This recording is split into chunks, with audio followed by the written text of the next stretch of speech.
These are the only.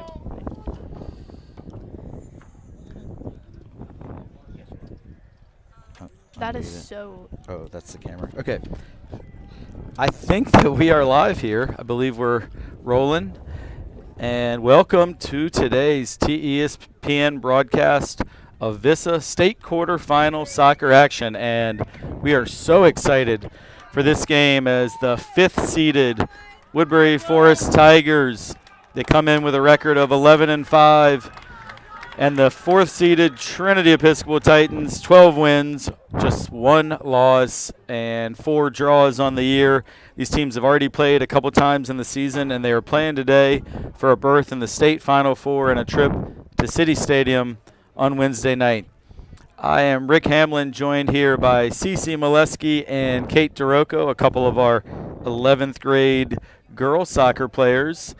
You guys have played in some state tournament play as in your careers in the spring. Cece, let me start with you. What's going through your head before a game like this, where you know if you win, you're going to a Final Four and a chance to compete for a state championship, and if you lose, season's over. And for these seniors, high school career's over. What's the mindset? I think coming into the game, it's just completely different because tournament play is just totally different from season play in high school ball, and knowing there's so much on the line, I think it's really important for me especially to just keep myself calm and just treat it like I want to go out there and play my best no matter what, no matter the stakes, and just know that I need to work and build my team up and not focus on trying to be perfect, because that's one thing that I work on in games.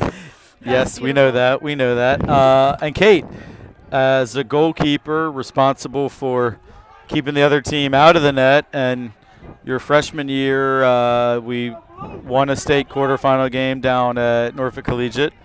Right. Sophomore year, lost a close one in the quarters to Catholic. So you've been in this position a couple times. What's your mindset going into a game like this? Yeah, I think especially for a close, two really good competitors like this, after you put aside the we got to work hard nonstop, I think just also enjoying it, because like you said, for the seniors, this could be their last game ever playing for high school, so just really enjoying every part of this. Yeah, and certainly their last game on this field. You all, as Seth Molesky tries to get a left-footed cross in, but it's blocked and into the hands of the keeper. But you all broadcast senior day about a week and a half ago, and that was the last regular season home game. But no matter what, this is it for this field this year, and you're looking out there at about 7 or 8 senior starters who this will be it for them. And I think this is a very motivated team. And also, as Matthias Rusi looks to send it out wide to Jack Fannin, Fannin saves it to Reed Bacon, and the Titans, as they look to establish early possession. But just going to say, typically when you get to a state quarterfinal, you're usually playing a new opponent. So it's a little weird to be playing a team you've actually already played twice, and there's a lot of familiarity between these foes. Titans did win both meetings 2-0 back in the very beginning of the season in August, and then 3-1 here about 2 weeks ago, as Colin Flood dispossesses the defensive player for Woodberry, and Titans look good early. And possessed just for the going back most to part. Your comment on how this is really the last home game, no matter the outcome of the game. One thing I think's been really cool about this season is just how close the team has gotten. They really worked on building chemistry, spending time together, and getting to know each other. And I think that's really helped in their success over the season. Is they're really working for each other throughout the whole game. Absolutely, that was a really nice diagonal long ball there for Woodberry, and Robbie Handelsman was able to get a shot, but it goes wide. And I apologize, I didn't catch the number of the player who sent that diagonal ball, but it was definitely a warning shot here early for the Titans to make sure they're locked in, because that was the first chance of the game, really. Speaking of warnings, I have a feeling that the goalkeeper Mitch is not a huge fan of the sun right now. I know with the angle that it's at right now can be a huge just distraction. Not really the best advantage, especially at a time like this. Yeah, that sun is pretty brutal. He's not wearing the big visor, at least not yet. But Davis Geis. Davis Geis cleared that ball out, and good to see some alums in the house today. Hopefully they'll see a win. Oh. Unlike Manchester United yesterday. All right, so that one rolls wide, and it'll be a goal kick for the Titans.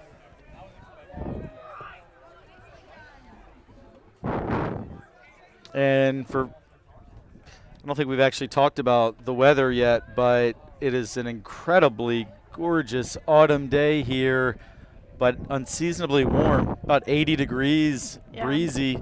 Feels like a late spring or almost like late May, June type weather as we sit here on November 7th. Pretty unusual. Good job by Reed Bacon there as he puts it right on Seth Molesky's foot, and Seth plays it ahead to Jack Fannin.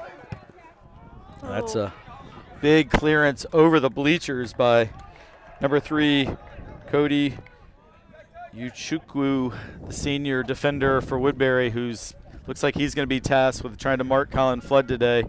Colin scored 2 goals when these teams met about 2 weeks ago, just over 2 weeks ago. And just from watching the last game here against Woodberry, number 3 was also challenged with marking Colin last game, so it'll be interesting to see that match up again today. Yeah, we're going to see those two, I'm sure, battling all day. A couple of prideful seniors, and one of the juniors for the Titans, Seth Molesky, got that shot away, a little bit high from Seth there. We also see one of the most experienced referees that we have in this area is in the middle today, and he's got one of the Tigers players, number 21, who is not on the roster that we were provided, but he's walking him off the field. I'm not sure if it's a head injury, but he walked with him all the way, so I think he and Fannin ran into each other. Yeah, when Seth was playing that ball over. Props to Seth for shooting it that far out of the box, though. I know they've been really big on that, and it's been pretty successful for them so far in this season that I've seen. So hopefully they can just keep that up. Yeah, we certainly hope number 21 is okay as he's getting checked out over there by the training staff. And that goal kick's going to sail out of bounds, and Reed Bacon throws it in to Colin Flood. A couple guys who've been playing together all the way back to middle school. A couple of our seniors. Nice ball movement by the Titans here. That's a good pass from Liam Smith as Seth Molesky finds a little space. Good save by Seth. Yeah, we'll see if Ben Mills can track this one down in the corner. He does not. I thought he did keep it in, but the assistant referee was right there, and he's going to say it did cross that in line, and it'll go out for another goal kick. And as you would imagine on a beautiful day like today with a state tournament game, we've got a great crowd here, and they continue to file in as Trinity Episcopal is not actually done with the school day yet, so get out at 3:15 on Mondays. Still 5 minutes. Kids are in class, but a lot of people I think who have study hall have come out. Big throw in. Charlie Kemp does well to head it out, and Seth Molesky looks for that long ball over the top to Colin Flood. Oh.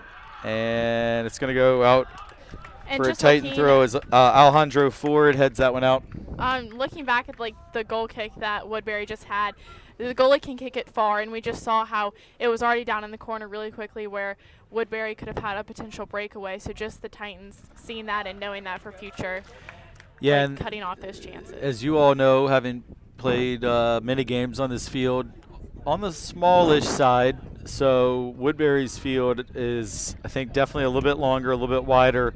So a bit of an advantage for the Titans just being used to playing in this space, which is a little narrower, especially compared to a lot of fields. And Hayes Shepard gets fouled. Official wanted to see if advantage could be pursued there, but he's going to go ahead and pull that back. And it'll be a Titan free kick from about 28 yards out and a pretty good angle. And we know these Titans have been pretty effective on set pieces all season. So This is a nice opportunity to get your center back, Davis Geis, who has scored several goals off of corners and set pieces in his career, up in the mix. Seth Molesky, Jack Fannin, got some good height. Hayes, Shepard. And Ben Mills. It's going to be Flood putting it in.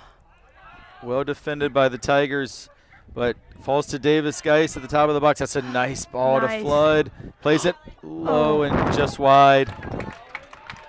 But a half chance there for the Titans, and it I don't know. To me, it feels like the game just started, but we're already about 14 minutes into it. Looks like maybe our clock is not been doing what it's supposed to yet, but we'll keep you informed of the time. 31 minutes to go till half. Ooh. Seth Molesky does a nice job using his strength there to win that ball, but then gives it away to Ford. And Woodberry's looking for a long ball. And right back by Davis Geis. Keeper's out. He's out of the box. Whoa. And he's still not in good position if they can get a quick throw, but Ben Mills couldn't quite scoop it up, and the keeper's able to get back in position. I believe that's Daniel Teach, sorry. Oh, that header miscontrolled, and Charlie Kemp's going to receive it just outside the box. Connects with Jack Fannin, and headed out of play by Cody Uchakuwu. That ball was dangerously close to an own goal, and it will lead to the Titans' first corner kick of the game. And good, looks like we got our clock working. No, now it's counting up. We'll get it figured out for you. But just under 30 minutes to go here in the first half, still scoreless. I would say neither team's had a great chance, but Titans have had a couple half chances, and Woodberry had one, what I would call a half chance. This could be our first big opportunity, as Titans have been deadly on corner kicks this year. It's a great looking ball by Flood to the back post, just over the head of Hayes Shepard and out for a goal kick. The Woodberry mascot helping them out. Yeah, so the Tigers have looks to be a student here in a tiger costume with a blazer and a tie over the costume, and it's, like I said, 80 degrees. Gotta be pretty hot in there. Some dedication, school spirit right there. It is some school spirit. Perfect header by Reed Bacon onto the feet of Jack Fannin, and Jack was dispossessed by Wyatt Jones, but it rolls out for a Titan throw in a dangerous spot. Flood looks to flick it onto Seth Molesky. Great job by Seth. That's going to be, I think, a little too much on that cross, but Ben Mills will keep it in play. Play it back to Liam Smith. His first time cross to the feet of Flood, and that was a really clever back heel from Flood, but he and Seth were not quite on the same page. Although they have been on the same page, I feel like a lot this year, both assisting each other for numerous goals, and their first year playing together. But I feel like Seth and Colin have really got a great chemistry developed by this point in the season. And I know, just like talking to Seth specifically, they like definitely worked on that throughout the season, really worked on kind of understanding where to run, how each how each person plays, and just working on that to better chances up top. Yeah, and that's just the best, when you establish that chemistry with a teammate and you almost know where your teammate's going to be, or like how he likes to receive a ball. Does he like it played to his feet or a leading pass? How is he in the air? Just all sorts of things like that. And sometimes it takes years to establish that. So I've been really impressed with how Colin and Seth, as two highly skilled athletic players, have really clicked in their first year working together. And they're also both really unselfish. I mean, they both put up big stats in terms of goals and assists, but I don't feel like either of them are about stats. They just went to help the team win. Been a pleasure to get to watch this year. All right, Davis Geis with a long ball diagonal headed out of bounds by Robbie Handelsman. And for the most part, this game is settling into a pattern with the Titans controlling most of the possession and having it in Woodberry's defensive half. Ooh. What a ball by Seth as he looks for Ben Mills. Keeper does well to bring that in. I mean, that was a lot of pressure on the keeper, Daniel Teach, there, but kept his eye on the ball.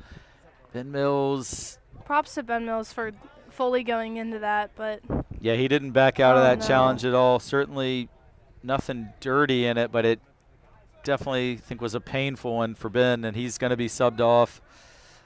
Some really nice sportsmanship you see by Alejandro Ford from Woodberry helping Ben Mills off the field. You hate to see him having to come off, but love to see the sportsmanship. It also looks like Brady Lang has subbed in for Jack Fannin. Yes, Brady Lang, someone that you all have played a lot of soccer with Brady since he was the girls' manager last year, and he would scrimmage a lot with you guys. We know he's got good pace, left footer. So he goes out to the left, and then Fannin, who was on the left, has moved out to the right where Ben Mills was. And it's unfortunate, but Ben Mills is still down and being looked at by trainer Mark Hall. Reed Bacon looking for Flood in the corner. Well defended by Cody and Brady Lang. Good throw in. Nice throw in. Seth Molesky did not save it, just traveled out of play. One good thing, even though Ben looks like he's in some degree of pain, but I saw his dad, who's one of the assistant coaches, come down to check on him, and he's at least heading back to the bench. So that's somewhat of a good sign. To deliver good news. Yeah. To the I feel like if your kid was really, really hurt, you would stay with him. So since school's gotten out, we've gotten a couple more fans. Yeah, a couple. Supporting Trinity. Dozen more fans. A couple dozen. A lot more fans, yeah. Davis Geis, the senior center back, wins possession. But it is going to go out for a Woodberry throw, and they've got a substitute ready to come in. Is that 37, 27? Philip Sadler for Sandy Dillard. Yeah, so the first sub of the game for the Tigers. Another big throw in, and Liam Smith is beaten to it. That's a goal. What a finish for Woodberry off the throw in, and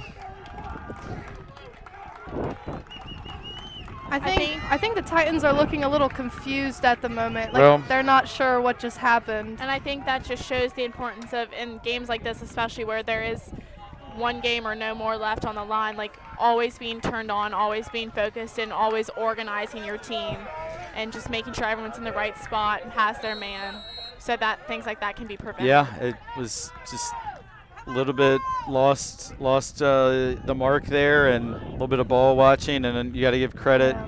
And I want to credit the goal scorer by name, but it looks to me like number 10, who also is not unfortunately on our roster. So I don't know the name of the guy who scored, but it was a heck of a shot, left-footed.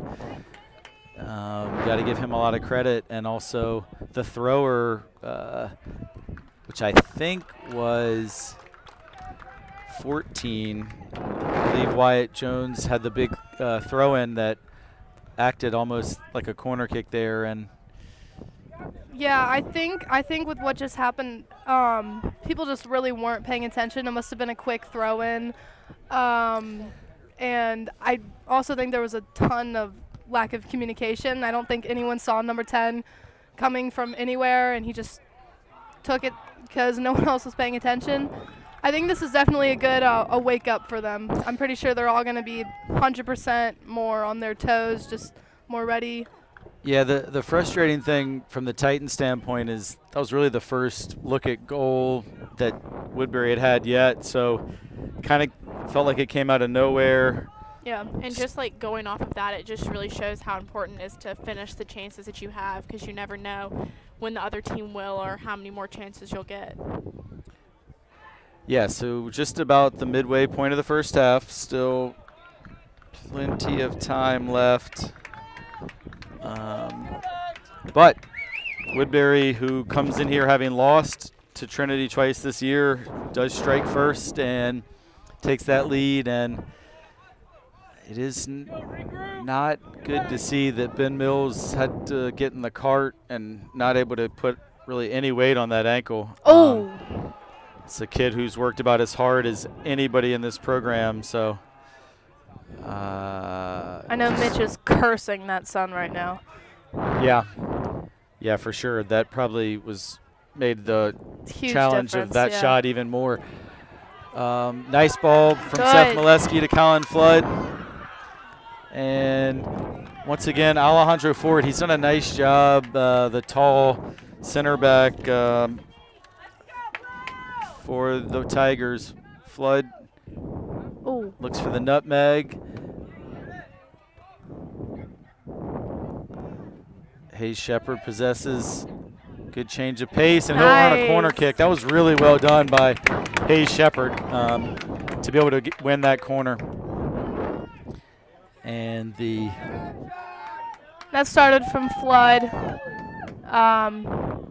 forcing it out over there. good header by Brady Lang in the build-up as well. And there's nothing you could want more from a Titan standpoint right now than a quick reaction. In a game like this, you just feel a lot better tied, or of course, ideally you want to be ahead, but this is not a situation where you want to be behind for very long. Good near post attempt by Flood, well headed out at that near post by Jack Sloan of the Tigers, but Hopefully it will that, lead to another corner. Yeah, that first attempt can help him know where to not go with this one. Kind of looks Went near the post exact again. This same, time yeah. it's headed back out to Flood. Still 5 Ooh. or so guys in the box, but he's not able to get it in to the box, and Woodberry looks to clear. And Matthias Rusi finds Reed Bacon, but he lost it. Tackle. Nice slide tackle by Charlie Kemp, but Bacon gives it away again. But there we see the Titans hunting in packs as Molesky and Lang double team the ball and knock it out of play. Charlie Kemp looking for that Nice. ball over the top to Fannin. Just a little too much on it, and Teach, the keeper, comes out. Their goalkeepers being really good off their line, really quick to react. So hopefully the Titans can see that as a way to know not to just have long balls that are just floating in Here the we box. go. Colin Flood. That's well defended, and it's going to be out for a goal kick. And Flood was hoping to get a corner, but I think the defender knocked it back off him. Yeah, Kate, for you as a keeper, and I know that's something that you worked on since I've known you, is when to come out, when to stay back. But he seems really quick off his line, and one thing that's been successful for the Titans all year is looking a lot for those long balls over the top, and that's where you have the advantage since they played each other twice. Yeah. They're going to know that, and he's done well to anticipate those balls so far. Leave. And just based off watching this game so far, one thing I also think has been really successful for the Titans is like pressuring in their defensive half and winning it up there to where they have more numbers up top and are going forward. It's a lot easier, and you really get the advantage versus coming all the way from your back line. Good punch. Nice Good job by punch Flood to Mitch. control this. Fannin. Oh.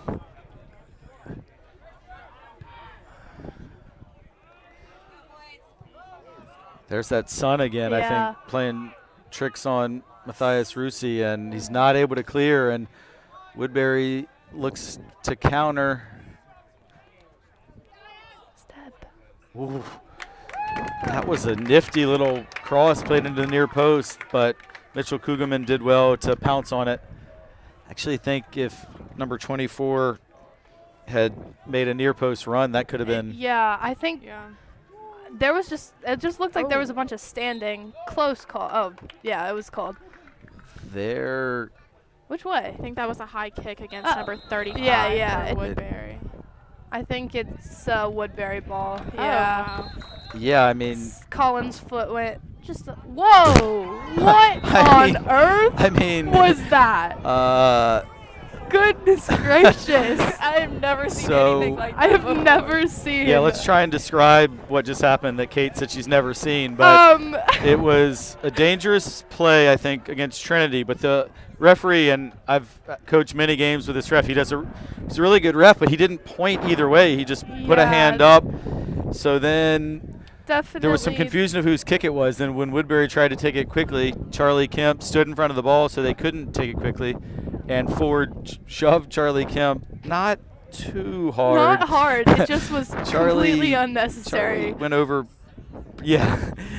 Yeah, Charlie went Wow. over a little dramatically roll there. down to But the ground there. I mean, when you what- are just shoved like that for Yeah. no reason. I mean, to and be like fair, standing like- in front of the ball, that is part of. right, that's part of it. Well, Yeah. I didn't think it was the greatest sportsmanship for Woodberry to try and take it quickly, considering no one knew whose kick it was. Like, Yeah. it's also a state quarterfinal game, and both teams really want to win. So maybe we've already seen Ford have good sportsmanship earlier when he helped Ben Mills off. But Very true. I think yeah. you can't take advantage of the fact that the official signaled the wrong way. Anyway, end of the day, Tigers get across. Speaking of high Oh. kicks, wow.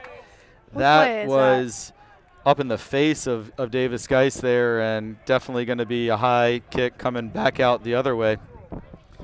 And I do think I expected to see some chippiness in this game just because these two teams have battled not just twice this year, but every year they've played really close games with each other. And so I thought we'd see some of that. I'd actually been surprised how tame it was, but I think we're starting to see some of that chippiness that we expected.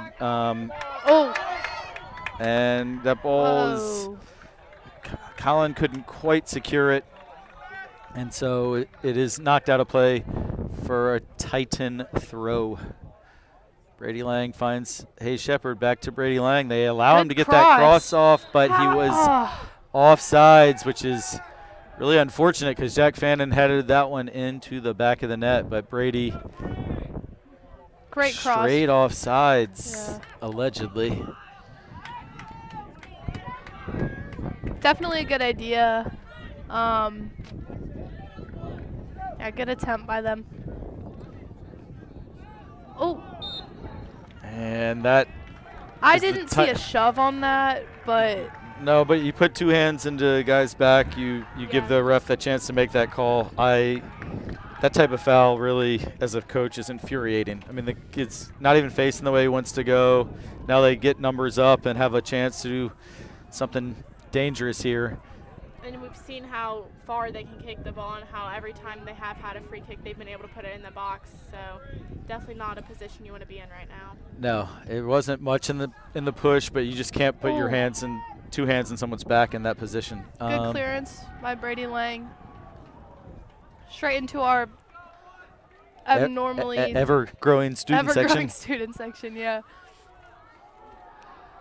Who are Like, being very tight and patriotic at the moment as they are screaming at the person who is directly in front of them taking this throw in. Yeah, I do think that Alejandro Ford looked like he had something to say to them first, so it's all part of it. Welcome to high school sports.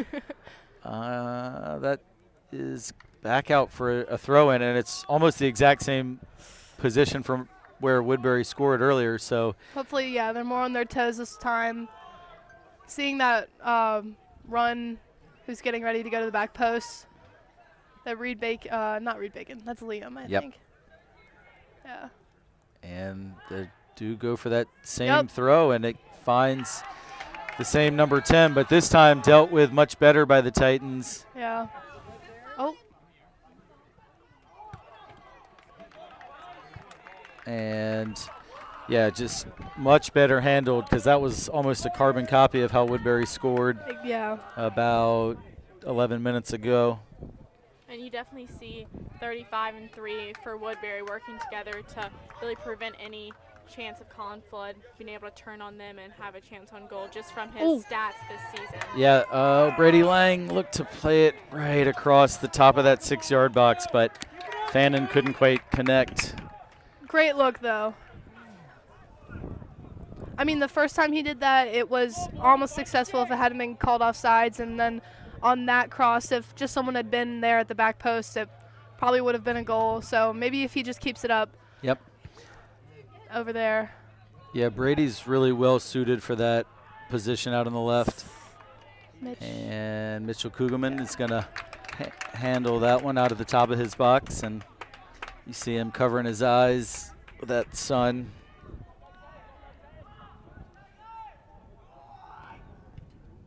As a goalkeeper, I fully understand what he's going through right now with the sun and just like your entire vision. Just everything is off, everything's disproportionate. Not much is guessing, but more like educated guessing whenever the ball is coming near you. I bet he will definitely be glad to not be facing the sun next time. Oh, yeah. Yeah. Well, and it's sort of the opposite of you, Kate. You play obviously in the spring where it's early in the season is when the sun is real low, and then as the days get longer, it's less of a factor. The fall is the opposite. Yeah. So the sun is not too much of a factor early in the season because the sun's out till 7, 8 at night when you start playing in August. But now we're in November. We just had the time change, and the sun is a lot lower in the sky. I think it's time for Kugelman to pull out the visor. Yeah. That he's rocked. The pink visor? Yeah, I love it.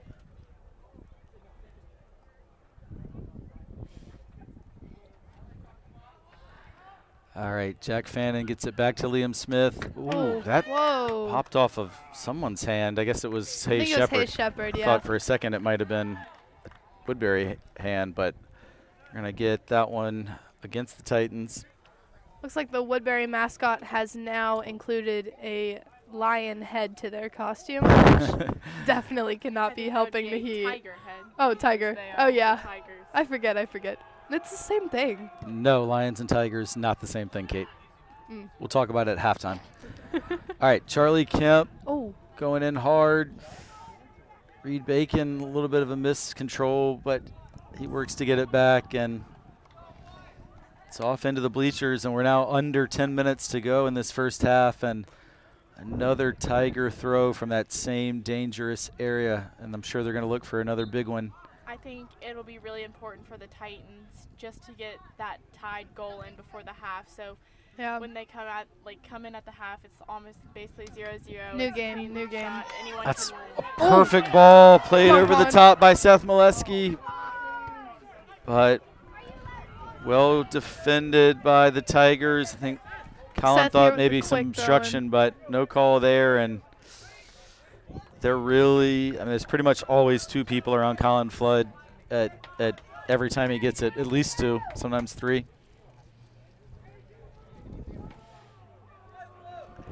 Do you all feel like, just having seen these guys play a lot this year, do you feel like they look nervous just in terms of touches, possession? I think slightly, yeah. It's kind of more of a kickball match right now. I think they're a little nervous if they hold on to it that Woodberry could potentially pick it off their feet and then have a breakaway. And I think they're really just trying to play one or two touch to prevent that. But I think sometimes it's gotten out of control and hasn't quite made it where they want it to. Yeah, that was a good-looking attempt from Hayes Shepard. That's a nice right ball. Reed Bacon to Fannin. He looked a little confused on where that was. Yeah, the chance is not gone yet, but. And back to what you were saying earlier, I would say maybe a little bit more nervous, but definitely very antsy. Definitely very, not extremely quick-footed, but just hyper.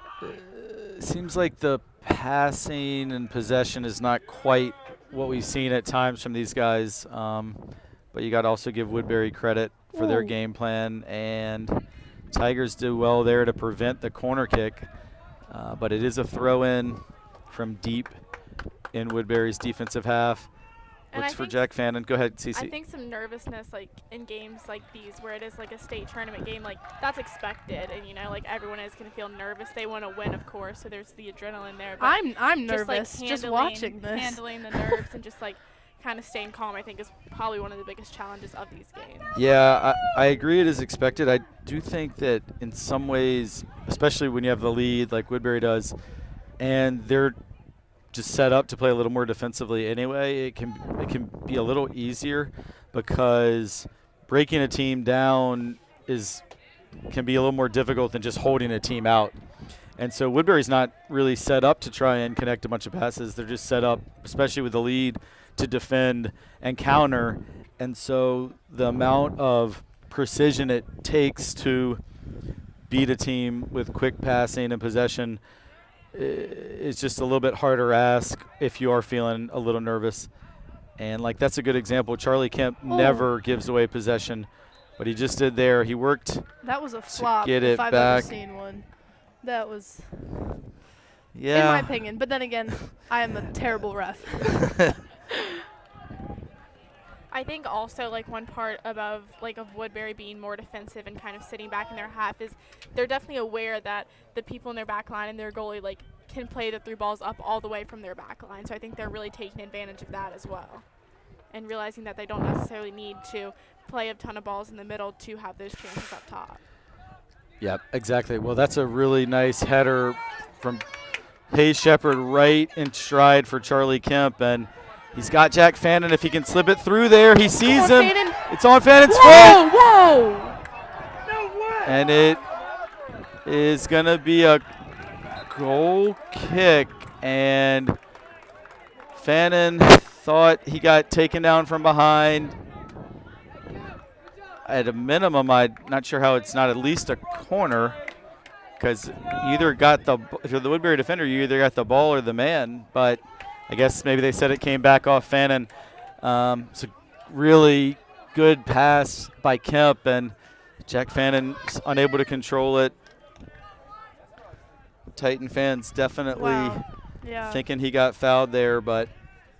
Well, I think even if the ref doesn't call the foul there, like I thought it would have been a corner. Just be a corner, based yeah. Off what Well, Titans again bringing numbers forward. And Brady Brady Lang is able to get a shot on target. That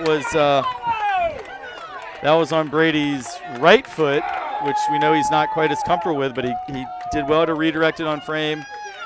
Keeper didn't handle it initially, but no one followed. And now a big punt.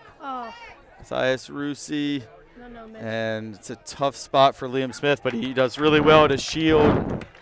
I was worried he might try and head it back to Mitchell and not get enough on the header for it to make it, so wouldn't want to see that, and that is in a state quarterfinal game. But Liam just did nice, showed him off, and Mitchell came out too soon. Is a huge. What happened over here was a huge example of why following it up is huge. Well, here's another chance for Jack. Oh, I think Jack thought Brady was going to take it.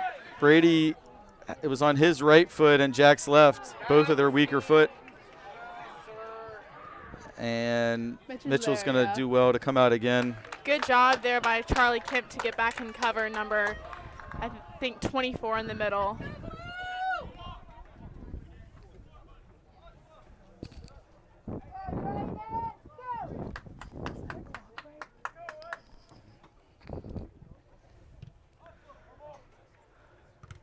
Ooh.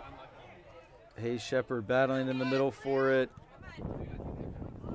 But the Tigers came up with it, but then they give it back away. Great through ball. Oh, just a little bit off. Yeah, I think Woodbury's back line has done really well, cutting off those through balls for the most part. And I think in all the games that we've seen, the Titans and Woodbury go head-to-head. Like, their defensive line has always been strong. They communicate with each other. They work together. And we are seeing that again here in this game. Oh. Yeah, not Mitchell's best punt of the day. And Davis Geis is going to have to come over and deal with this. And good recovery. Davis did really well and actually connects to Fannin, who looks for Flood, but like we said, every time the ball comes to Colin Flood, 2-3 players surround him. And like we've talked about before, these teams know each other really well, and they've definitely analyzed each other a lot. So I'm pretty sure they know who to fully focus on and who's not that much of a priority, and they're definitely using that to their advantage right now. Good turn. Nice job by Liam Great turn. Smith. Wow. Plays it off to Charlie Kemp. I thought I heard a whistle blow there. They're going to get a foul. And I think Charlie Kemp is probably relieved they called a foul because his shot was way off target. Got just about 2 minutes or so till halftime. And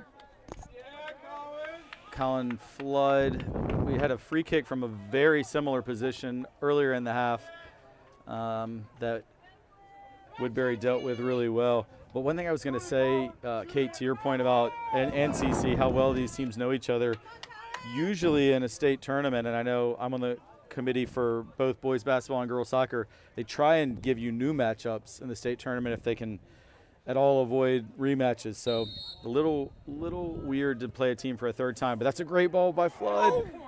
Fannin is going to be deemed offsides. So Woodberry held their line well.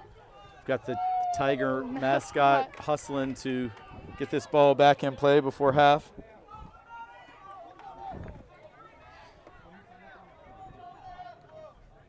Just under 2 minutes. This is most stressful time of the first half.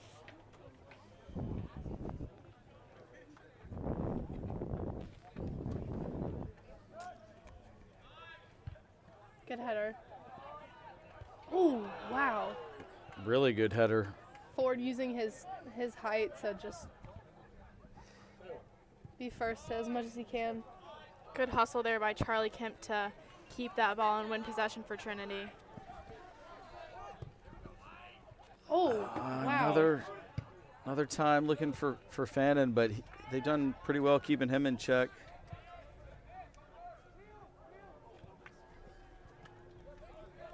Maybe they can look wide. Yeah, I'd like to see a little more of this type of build-up play through the middle, and it's been a lot of long ball. I really like this run that Liam Smith is making, and Seth Lesky found him. This is some of the better build-up the Titans have had, but then Liam's touch got away, and now it's won by Reed Bacon, and it's kind of back to that long ball pattern. But that is the tough thing, is when you're trying to build up through the middle, it requires 8-10 passes. Yeah, not much time at all left in this half.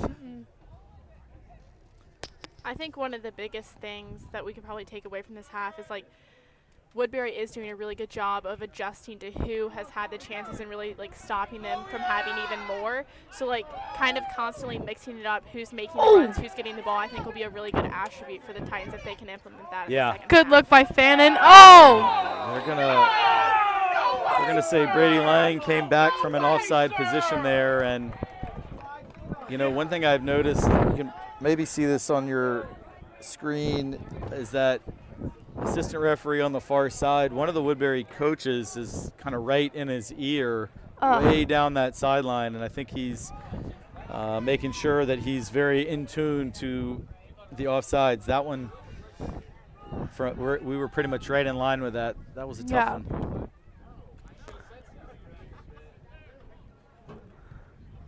All right, Jack Fannin, I think he was looking for Brady, but Seth didn't know. So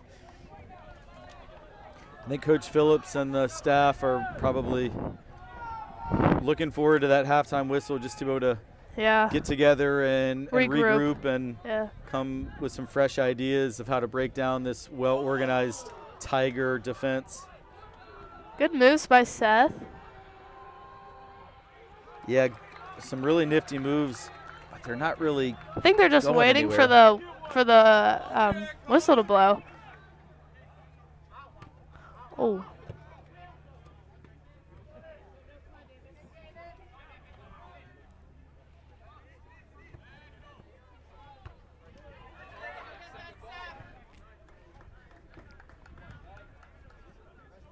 Oof. Titans gonna try one last time to get it forward before the halftime whistle. They are Yeah, gonna have a throw up in a pretty dangerous area, pretty much the same area on the opposite side of the field from where Woodberry created their goal from.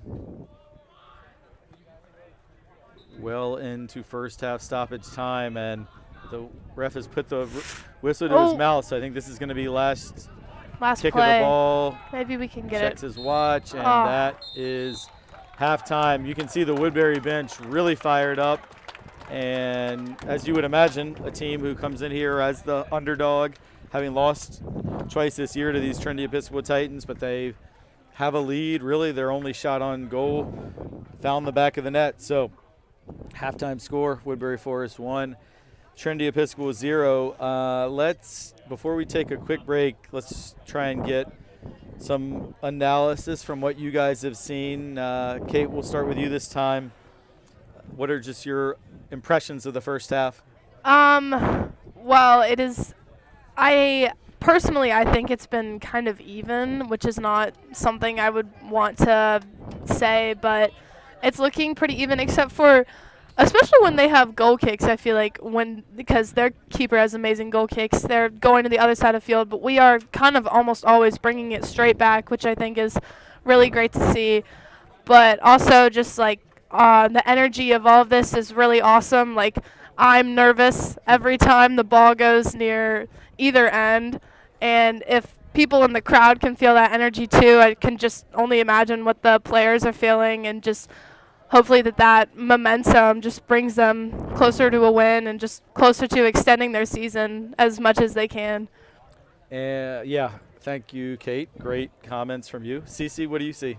I honestly don't think there's been a ton of possession necessarily from either team. I think it's almost been trying to play the long ball, trying to play through, and almost being a running match. I think when teams have tried to possess it, they've been able to get a few passes in, but I don't think, especially from Trinity, just seeing them play over the course of like the season, like I don't think they've maintained their possession in this game as much as they have in other games. And I think that might be the environment and just like the excitement, the like nervousness of this game like we were talking about earlier. But I think one of the biggest things that's going to be important in the next half is trying to like focus on that possession that they've really done a good job of improving even this whole season, and just taking advantage of those times and mixing it up like I was saying earlier, because Woodberry is adjusting, and I think we need to take advantage of those players that they're not like looking out for specifically, and like try and get them going to the goal too.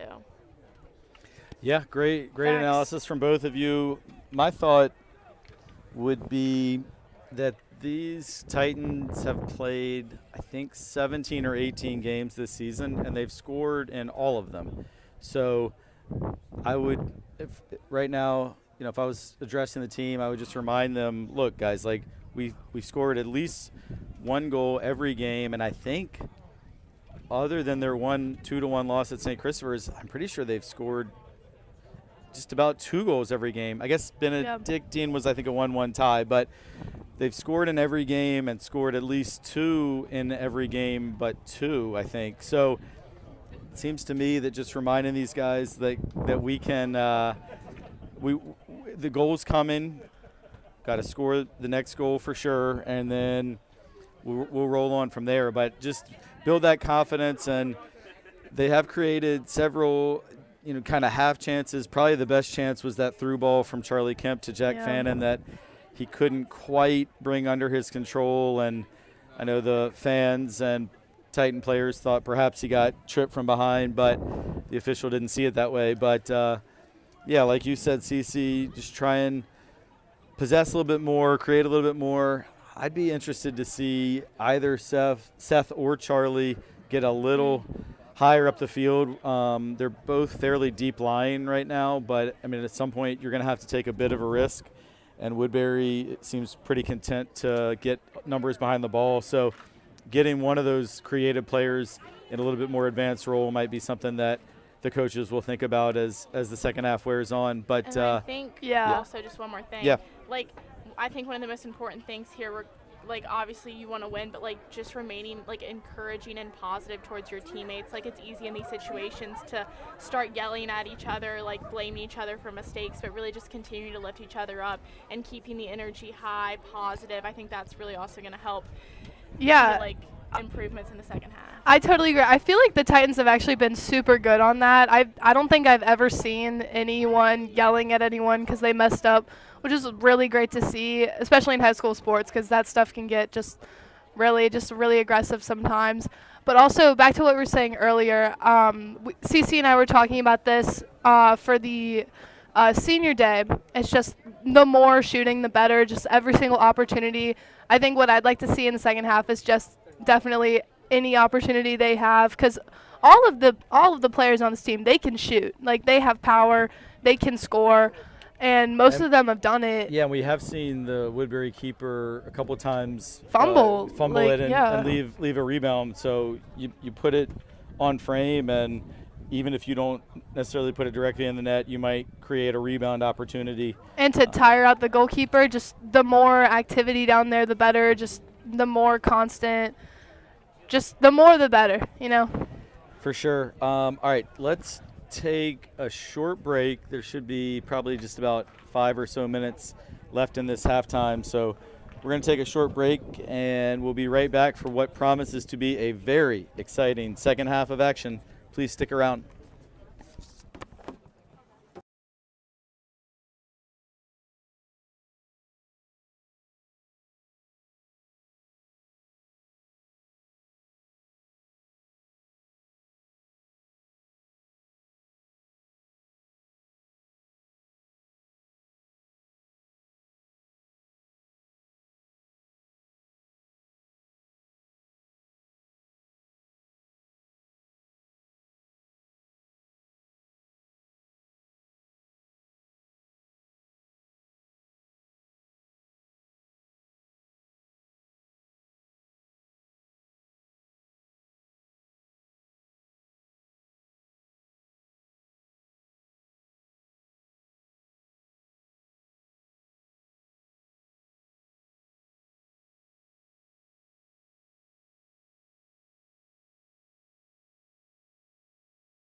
We're back for the second half. Woodberry Forest with the 1-0 lead.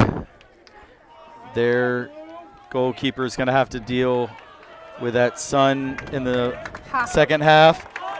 And 45-minute half or 40-minute half. The energy around the the field has definitely picked up a little bit. Yeah, great energy. Awesome crowd on this beautiful day.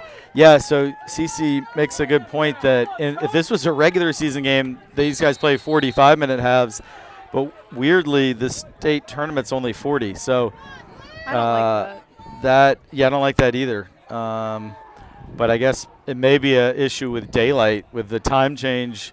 Because if it goes overtime, it's going to be dark shortly after 5. So that might be the reasoning. I definitely hope Trinity's in the second half looking to get an early goal. Just I think that's really quickly set it back to a new game.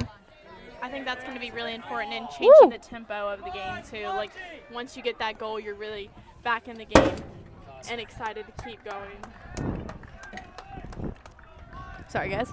Titans throw in, and the tall center back Alejandro Ford does well to get ahead on it and keep it in play.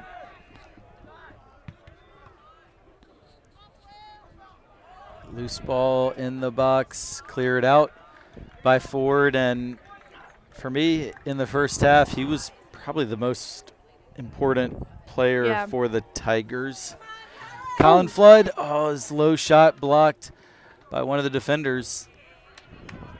Brady Lang worked hard to win it back. And we got a foot race on.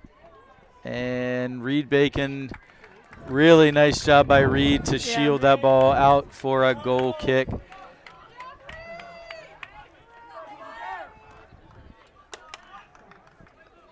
Cece, does that remind you of anything? Our times. Whenever I center back take the goal kick? Yeah, whenever I see Davis guys take goal kicks, I immediately think, oh, that's exactly when I make Cece take goal kicks for me. Wow. All right, Colin Flood again surrounded by several Tiger defenders. Actually surrounded. They're like everywhere. At making a bubble around him no matter what. And, he's dealt with that pretty much all year from most opponents, as he's always a marked man. And it's Flood again. Wow. 3-4 guys around him. Whoa.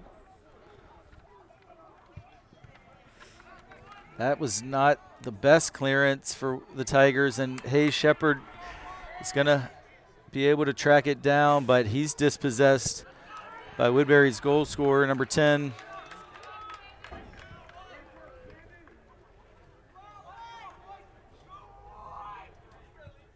Not many people moving around for this, but yeah, it's a long throw by Liam, and going to be another throw deep in Tiger territory.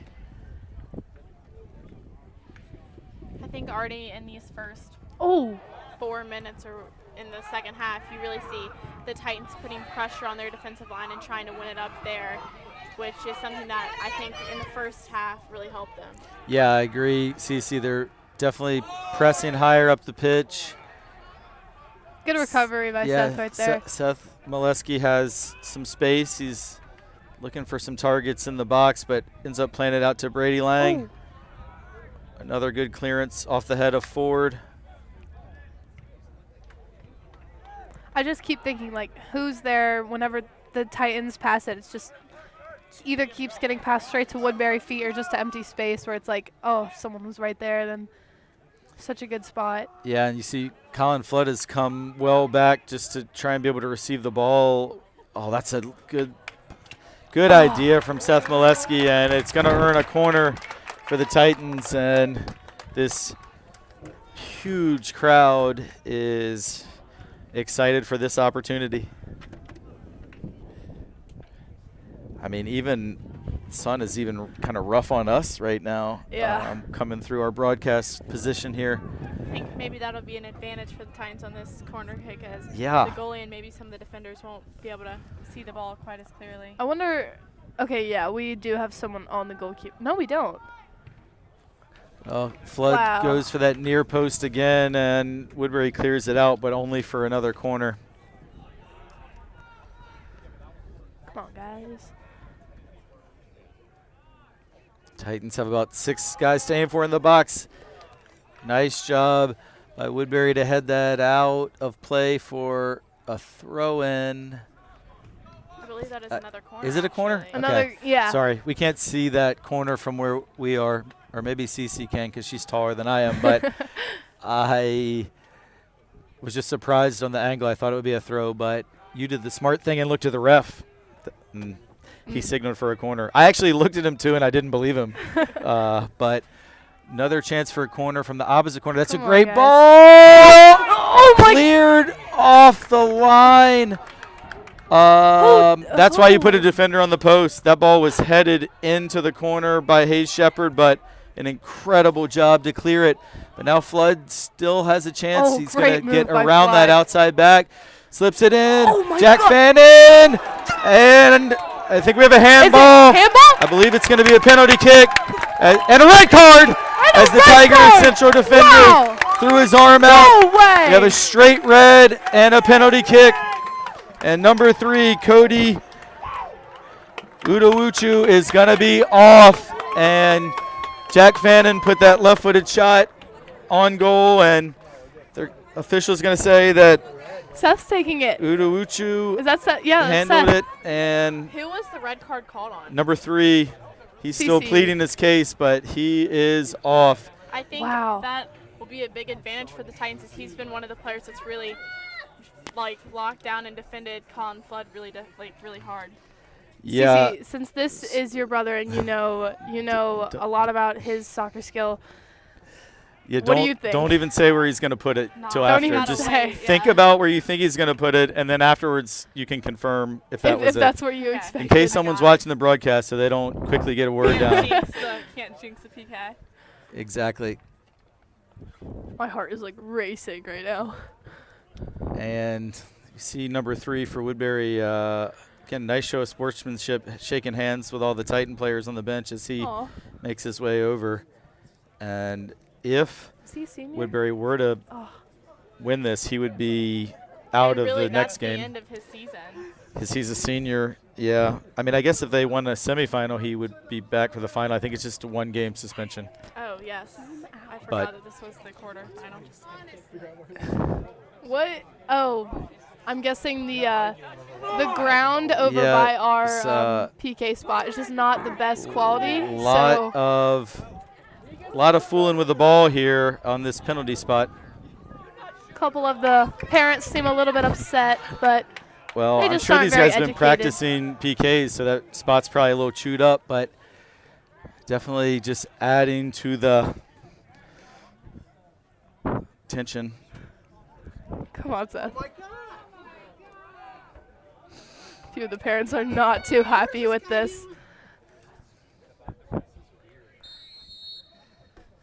Seth Molesky's shot. Seth buries it to the keeper's left, and we're tied 1 apiece. And Seth Molesky leads his team over to congratulate with the rest of the Titan student section. He wanted it, and despite the best attempts to ice him by the ref taking a long time to blow that whistle, Seth buried it in the corner, and now Titans are tied at 1 apiece, and it's a new game. It's a new game for everybody. And it's a new game where Woodberry is going to be playing a man down for the rest of the game, and missing one of their center backs. So just a massive moment in the game, but still, you cannot relax just because you're tied and they're a man down. But Titans looking to continue to create, and when it I'll remind myself, when it goes out of play, I want to make a comment about something that led up to that PK, but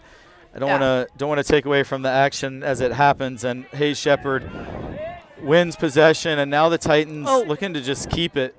And Matthias Rusi played it to Liam Smith, but Liam was a little little slow on it, but they'll win it back.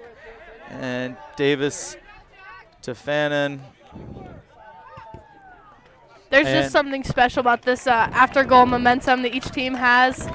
Yeah, sorry to interrupt you, Kate, but there's something special to me about this time of year, postseason, the weather, the leaves are changing. It reminds me of playing, and even at my age, I still miss it on days like today. Good job there by Davis Geist to head it out. Ball travels back into the box, and Reed Bacon with a wild swing and miss, but sticks with it. He's got that covered. Yeah, Reed, nice pass out to Seth Molesky, and still hasn't gone out of play. But no, what I was going to say is let's not forget what led up to that PK, which was Colin Flood making a great individual move around the defender. Yeah. Then he slotted it in.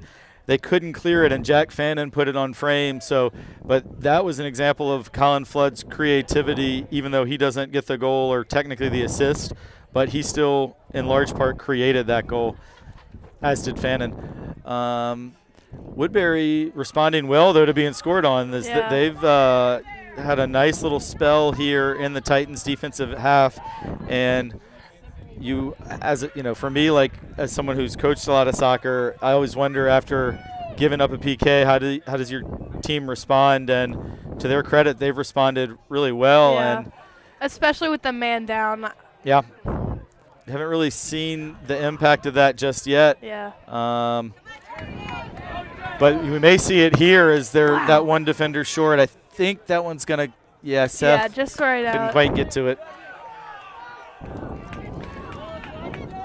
I think both sides are definitely very, very energized by that. I definitely think that the Titans are just going to have to take at least 1 second to just take a breath, focus back into what's happening, get back on their game plan, and finish it out with a win. Yeah, I've still got 28 minutes left here in regulation. And, of course, if no one scores, we'd be going to extra time. Oh! Nice job by deflection. The keeper there to handle that kind of weird deflection. And with him looking into the sun, he took that reminded me of a baseball outfielder, the way he tracked that ball. And there again we see how Davis Woodberry can create those chances even directly off a punt or a goal kick. Yeah, I mean, they're going to have a shot here, but it's going to sail way over and into the parking lot. It didn't hit a car, though. That may be a first. Was just thinking about, for viewers who maybe didn't understand why that was a straight red card, but just by rule for a non-goalie to use their hand to deny an obvious goal-scoring opportunity is an automatic red. So, Kate, you look surprised by that rule, but as a keeper, you don't have to worry about it. But, if Cece were to throw her arm up in the box in front of the goal mouth, that would be a red. Yeah. That is the right ruling, and I thought I didn't have a chance to say it, but I was just about to say that should be a red, and it was. So I think that was the right call. The only judgment is if it was in the goal mouth, but it looked to be on frame. Yeah, I wasn't planning on doing that one anytime soon. Please don't, Cece. Yeah. I think I would cry. Well, in that case, I mean, you're almost better letting it go in because you're still even numbers, and I mean, the PK. Yeah. I would say if there was 5 minutes left, it'd probably be worth it because maybe he would miss the PK. But at that point, 32 minutes left, I'd rather have the player still in, especially as good as he had been.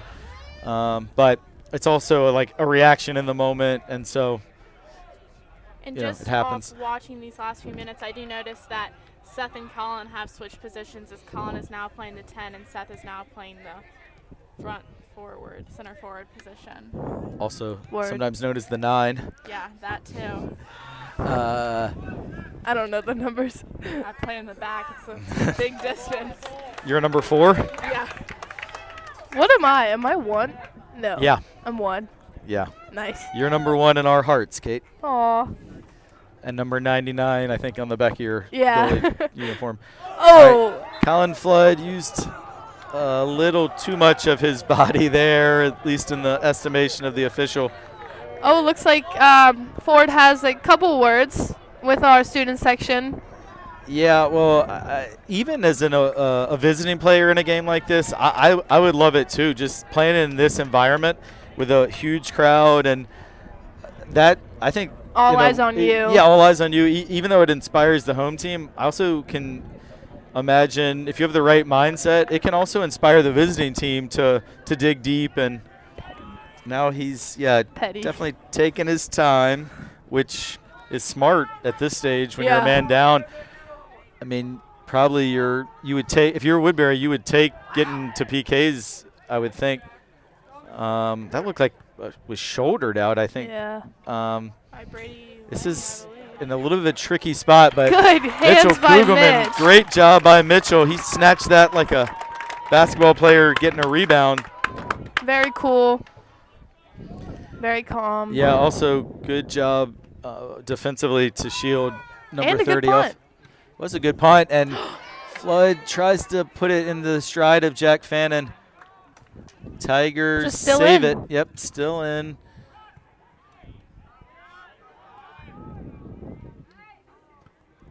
Nice job by Nice, way to Liam keep Smith. it. Yeah, he did really well there. Fannin is taken down. Thank you. And ref. that's going to be a Trinity free kick from a pretty nice angle. That's a fabulous angle, actually. If they have someone covering back post.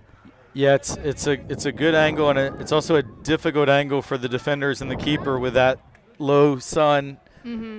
I definitely think on that PK, the sun was not a good thing at all for their goalkeeper. Yeah, although it was such a good shot that I Yeah. don't think anyone would have saved it. No.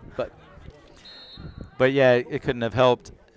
That's a really good looking ball, but Ford is excellent in the air. He's been very commanding. Oh my God. And is that That was Titan on Brady Titan. that went down? No, that's Liam or Liam? Bacon.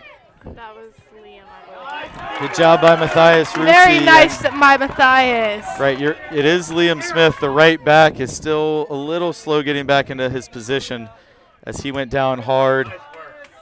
Yeah, it looks like he tripped over a teammate. I can't tell who, though. Fannin is Fannin fouled is once down. again. I think Liam is fine. We've seen very few subs this game. Woodberry has subbed once, and Trinity only subbed once. That was when Ben Mills, just about 10 minutes into the game, got injured, and Oh, yeah. Ben. I assume he's over on the sideline. A little tough to tell, but Brady Lang has been in there ever since. I actually think Ben might be getting ready to sub in. Oh, yeah? Really? Oh. I think that's him right there. Maybe not. It's kind of far away. Oh, yeah, I think Ben is standing near the middle. All right, this is offsides.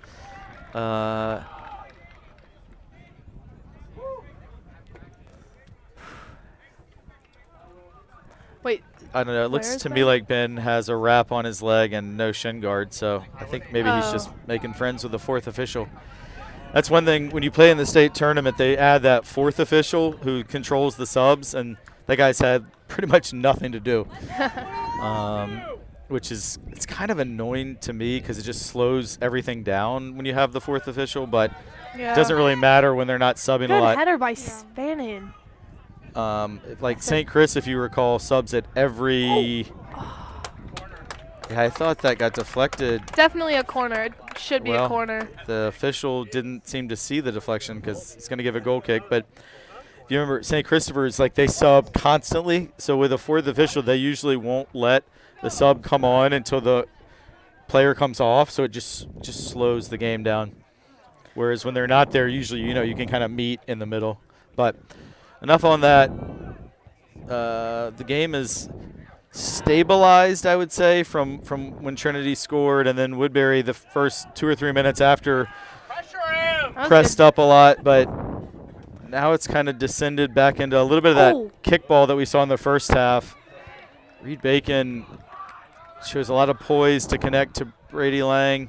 And I think just like credit to Woodberry too. Like I don't really think I've seen that shift or that advantage to the Titans of having that man down. I think they've done a really good job of adjusting to that and working even more together, like as a team, to counterbalance that. Yeah, I totally player loss. totally agree with you, Cece. I think if someone had just arrived here and didn't know that Woodberry was a man down, it's not obvious from how the play has been. Little communication lack right there. Yeah, it looks to me like they're playing like a 4-4-1 now. Looks like Fannin is down. Yeah, I think he's going to be fine, I think, although. The crowd is right. We do need Jack Fannin in this game. Well, and the crowd who's saying we need him are guys who have played with him. I think some of his club teammates from FC Richmond are here, as well as some of his former Trinity teammates that graduated last year. And I think they all know that most games Jack has a moment where he spends a little time collecting himself. So I think they know he'll be fine. And this game, without the contributions of Jack Fannin, would not be tied. Absolutely. Come on. Oh, that goal is. Whoa. Great deflection by that goalkeeper. Yeah. He had one hand up, one hand on a Trinity player. Oh, Seth. Yeah, the keeper did really well, but I thought Brady was maybe going to sneak into that far post, but it smacked off his face. Ooh. Yikes. Hopefully, like we've seen before, this goal kick can come just straight back towards them. Yeah, you called it, Kate. It is going to do just that.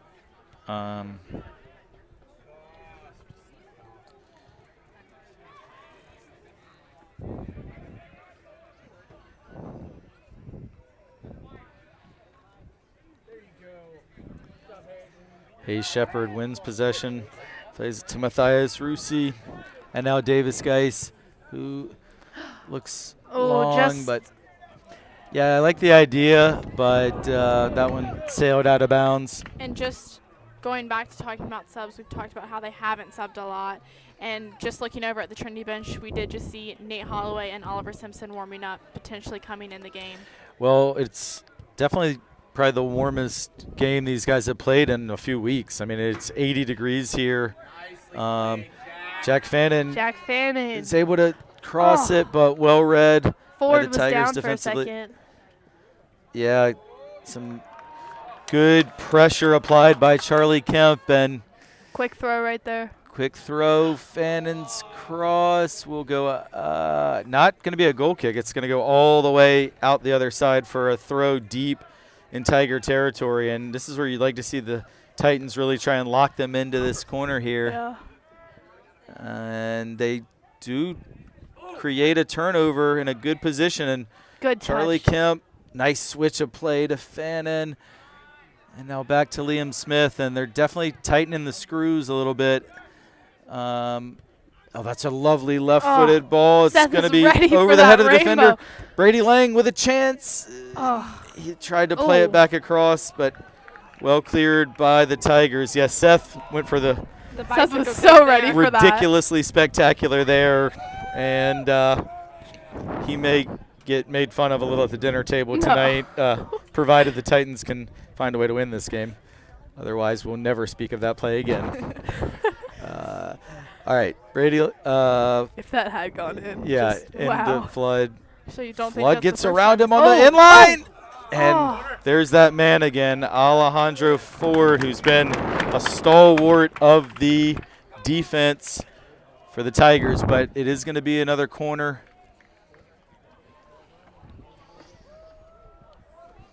Like Colin will be taking the corner again for the Titans.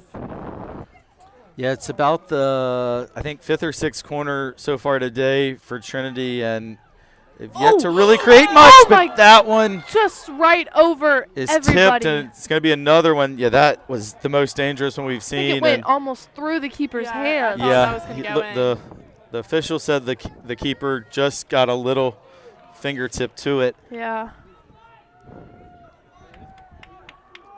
They're going to take a short corner this time. Nice. Woodberry not really locked into it. Seth's cross. There's Ford again.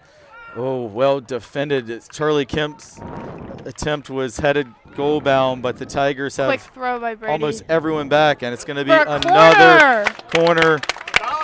You can feel the momentum building, but also, in CC, for you as a defender, Kate, for you as a keeper, sometimes it almost gets, in my opinion, easier to defend when all you're doing is defending. You like kind of get that rhythm. So Woodberry may be comfortable just soaking up the pressure. Oh. Another header Another out corner. for another corner, and the corner Poor kick Colin. stats really piling up. I think this will be the 9th of the game for the Titans, and Woodberry, I don't believe, has had a corner kick yet. But they did have a throw in that Did they led have to one? their They goal. might have had one. And just going back to what you were That's saying right, about how one in the first half. it gets easier to defend the more you defend. I think like probably one of the hardest situations as a center back, especially, is like when you haven't seen the ball a lot or there's not much action in the back, and then all of a sudden you get a play and you haven't touched the ball. That can be a little challenging at times. Yeah, another good one. Could go anywhere. Deflected off of Liam. Matthias ready to play it back in. I love that He's ball back calling out to out Colin wide. Flood. He Oh. plays it in left-footed, and Off forward again. yeah, Ford seems to be everywhere. Matthias Rusi's first I saw touch that. was not the greatest, and Mitchell Kugelman has to come way out. Great job by Mitchell. Good job by Mitch. Yeah, he read that danger very early. Love to see it from your keeper. Yeah. Kate, I don't know if you've ever ventured that far I away don't from your think goal. I think I would be too scared to. Seth trying to find Flood at the back post, but that one's going to go out for a goal kick. But you can just even feel the crowd getting a little more optimistic as the Titans build the pressure. Woodberry is subbing. First sub we've seen in a while. Probably like our second sub, I think. Just the second of the Yeah. game, and first one since early in the first half. Good goal kick. I will say, I do think coming into a game like oh this my lord. it's difficult to come in cold when you know a game that's been going on for over an hour now. So we'll see how that goes, but generally, if I'm going to put somebody in the second half of a close game, I like to try and at least get them a few minutes in the first half just to break the nerves. Yeah. Oh, close call. Nice. Almost a great touch from Seth If it- Molesky, but went out of play. If it deflects off of someone's hair, does that count as Yes, deflecting? that's part of them, Kate. That one's out, going to go out of yeah. bounds. I mean, imagine if the official had to, like, decide every time. Did that hit their hair?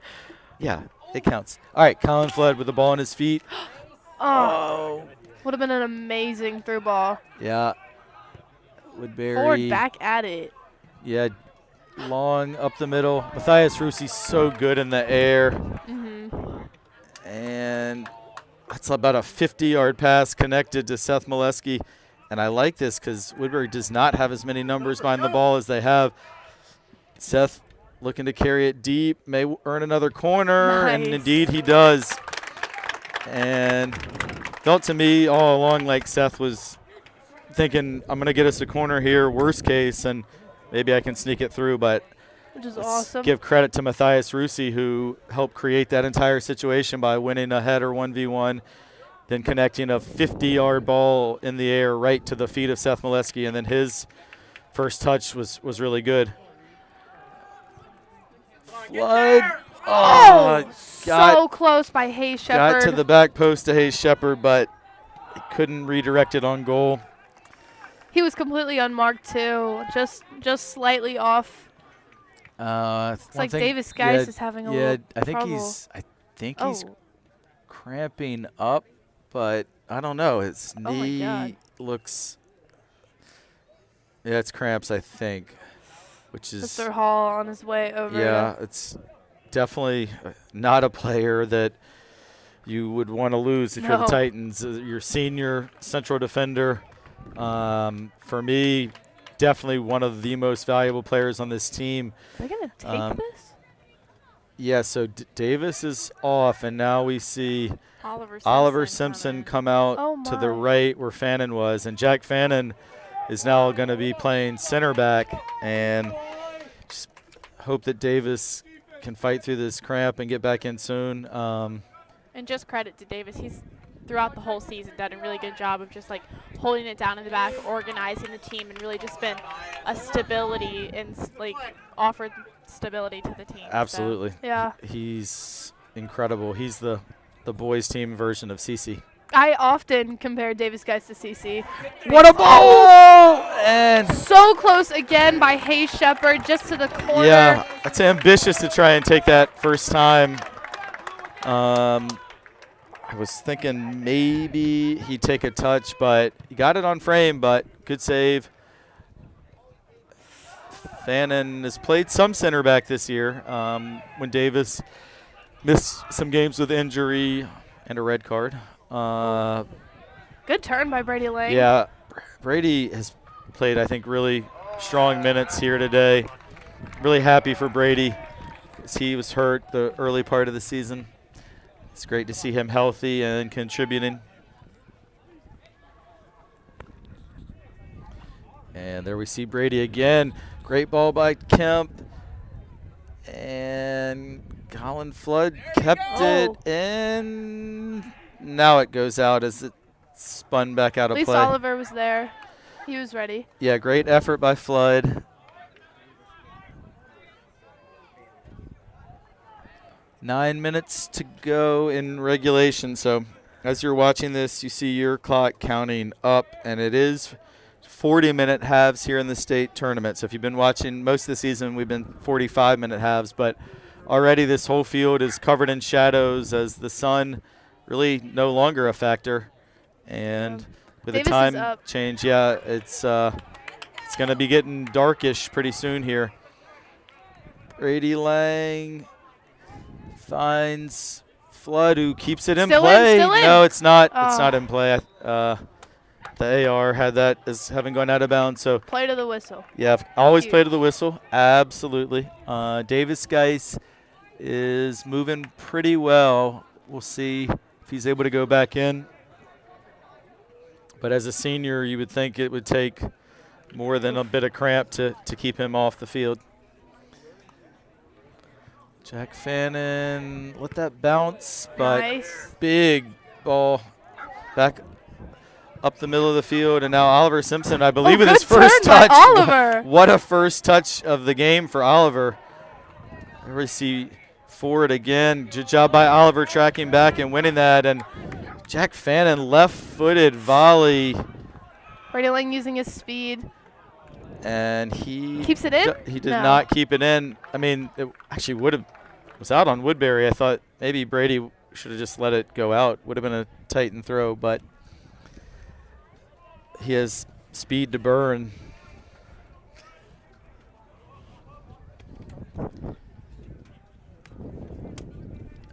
And my least favorite rule in soccer, when it doesn't come in and they get another chance to throw it in. Ugh. If you're not competent enough to throw it in, you shouldn't get another chance. But it's all right. And ball don't lie, because now it's out to the Titans. And I mean, just like going off of this second half, you've seen Woodberry obviously have a few chances as results of long balls from their center back or goalie, whether it's a punt too. But I really feel like Trinity's done a good job of preventing those chances and really keeping the ball in Woodbury's defensive half. Yeah, and it's going to be another Titan corner, I believe the 10th of the day. And a couple recent corners were very promising. This one's going to go to the far post. Hayes Shepard. Oh, but it's cleared out all the way across midfield.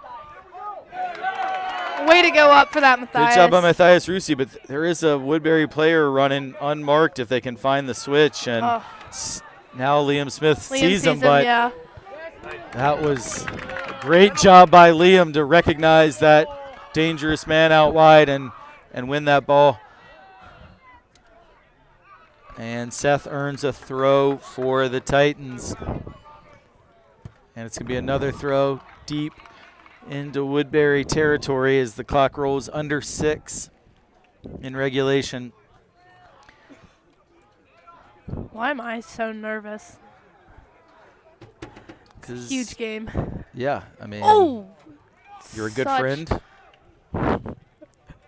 Good school spirit. Yes. And you have no control over it.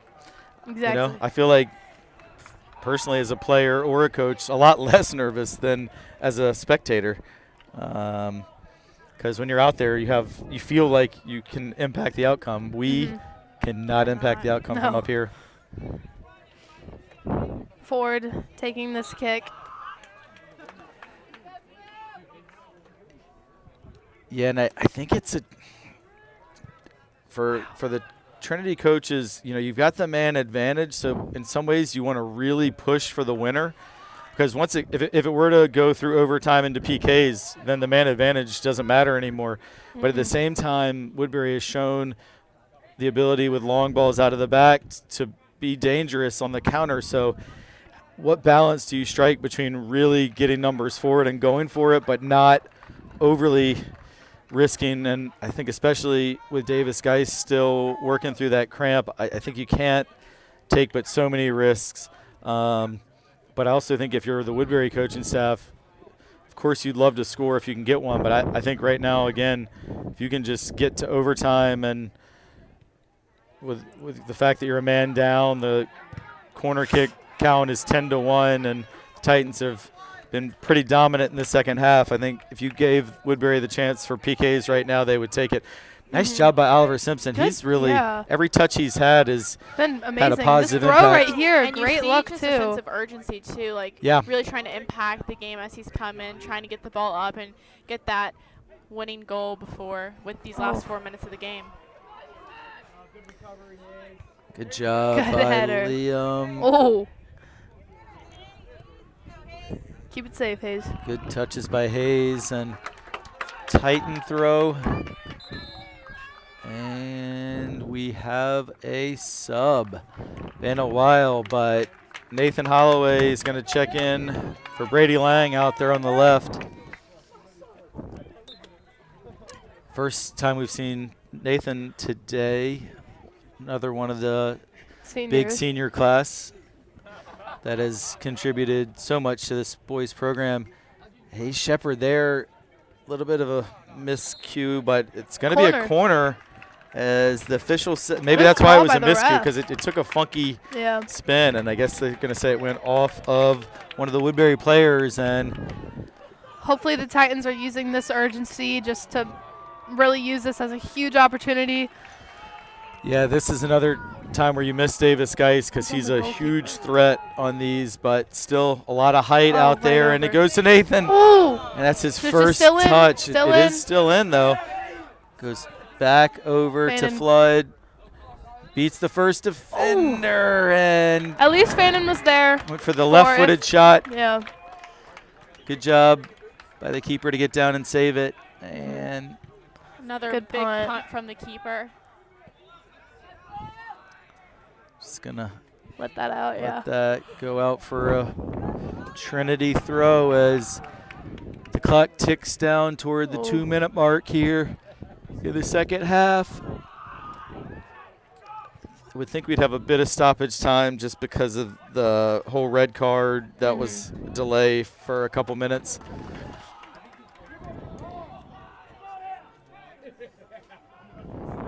Oh, that looked. Good job by Charlie Kemp to win possession, and he gets taken down from behind. I feel like even in these last 5 to 10 minutes, we've really seen a pickup in energy from both teams as they're really trying to prevent going into overtime and get that last goal before the game's over, and even a little bit of feistiness pickup from both teams as we just saw that against Charlie. Seth Molesky splits 2 defenders. He gets tripped from behind. And it's a nice angle for the Titans to try and play one in here. We can't do that.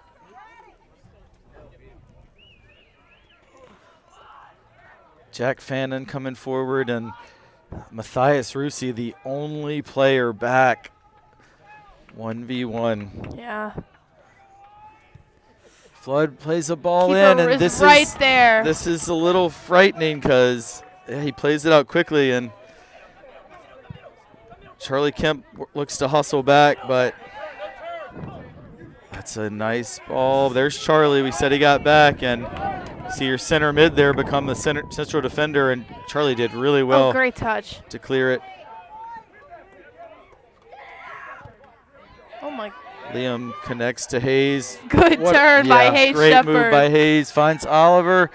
If Seth's Great pass by onside, then Ollie. he's in a good position, but he did stray just beyond that last defender.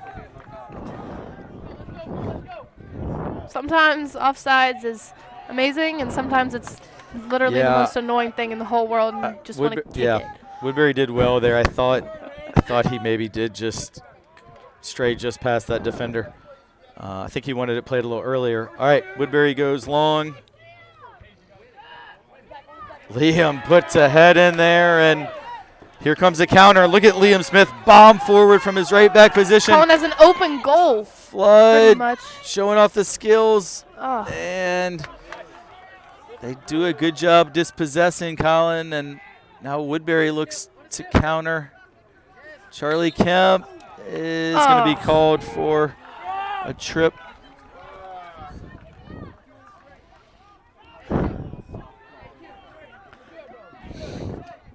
Let's hope Mitch is ready for anything heading his way. Yes, so Tigers are behind midfield here, but they're getting numbers forward and look like they're going to try and play one into the mix and see what happens here. Ref has indicated 1 minute of added time. Only one? Oof. And it's a pretty good looking ball, but it is going to travel out of play for a corner. For a corner? I guess they're going to say that hit the hair of one of the Titans players, and Kate's earlier question has been answered. I don't know who that went off of, but this is nervous time. It's been a long time since Woodberry's had a corner, but they've got 5 to aim for in the box. Oh, wow. A bit of a false start there on that corner as he went to kick it and then didn't, and it's away. Wow. Wow. I that 100% was thought that was in. Not the if you're a Titan fan, that was scary time there as Alejandro Ford, who's been the star man for Woodberry in the defense all day, was able to get that toward goal and almost able to get a last-minute winner here in regulation. But we look more than likely bound for overtime unless someone can create something here in this last minute of regulation.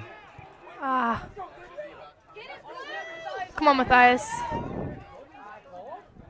Oh, great job. And it's to be offside, says every person over here raised their hand in unison. That just shows you how much the fans are into it, which you love to see. You know, sometimes at these high school sporting events, it becomes more of a social gathering, but I mean, everyone beneath this is completely locked in with rapt attention, living and dying with every kick of the ball. And Jack Fannin did really well to step up there as someone who's used to playing center back. Oh, that's flicked on. Hayes, it goes to the feet of Colin Flood, which is where you'd want it. But it is going to be overtime. So, regulation ends 1 apiece. Overtime is how many minutes again? I think it's 2:10s. Yeah. But we're going to get that confirmation in just a second. I know for the girls' state tournament it's 2:10s, but daylight's not a factor in the spring. So maybe, you know, sun's going to be setting before too long. So I got to be honest. I don't know if it's 2:05s or 2:10s, but it used to be golden goal in the boys' tournament, but I think they got rid of that a few years ago, which golden goal is. It looks like 2:10s based on what the research that we're getting from Google, but we'll know soon enough. But yeah, so for folks who may not know, golden goal is like, sudden death. Whoever scores first wins. And I know at one time the boys state tournament used to do that. And we actually won a game in overtime. I don't remember the exact year, probably around 2004, on our left back. I think it was the only goal he scored his whole career, scored a golden goal. Wow. To win a state tournament game back on the old lower field where, football and field hockey and lacrosse play down at Aycock Stadium. But I'm pretty sure they play 2 full 10s now. So even if one team scores, I believe we'll play it out. I think there's definitely advantages and cons to both styles of playing, because obviously if you get the goal, you're excited because the game's over, but obviously if it's the other way around, you're not so excited, and with the 10 minutes you have that chance to get it back and keep playing. So. Yeah, I'm personally not a fan of golden goal just because it's not really a factor today, but if it's really windy or if the sun is in like one side's eyes, like you would hate to lose a game because you're playing into a 40-mile-an-hour wind. Like if you remember y'all's freshman year when we played at Highland, like let's say that had been golden goal, like it would have been not fair. But weather not really a factor today. It's perfect temperature. Yeah. Sun is now no longer at play. It's like perfect time all around. But looking into these 2 overtime times, I do know that they are going to be subbing Mitch out for Joe Turk, the junior who's going to be playing in goal. Really? Yeah. Okay. You saw him warming up? Well, I'm just curious, how do you know? Because before the game, they said if they go into overtime, Joe's going in for Mitch, and Joe is in full uniform currently. Interesting.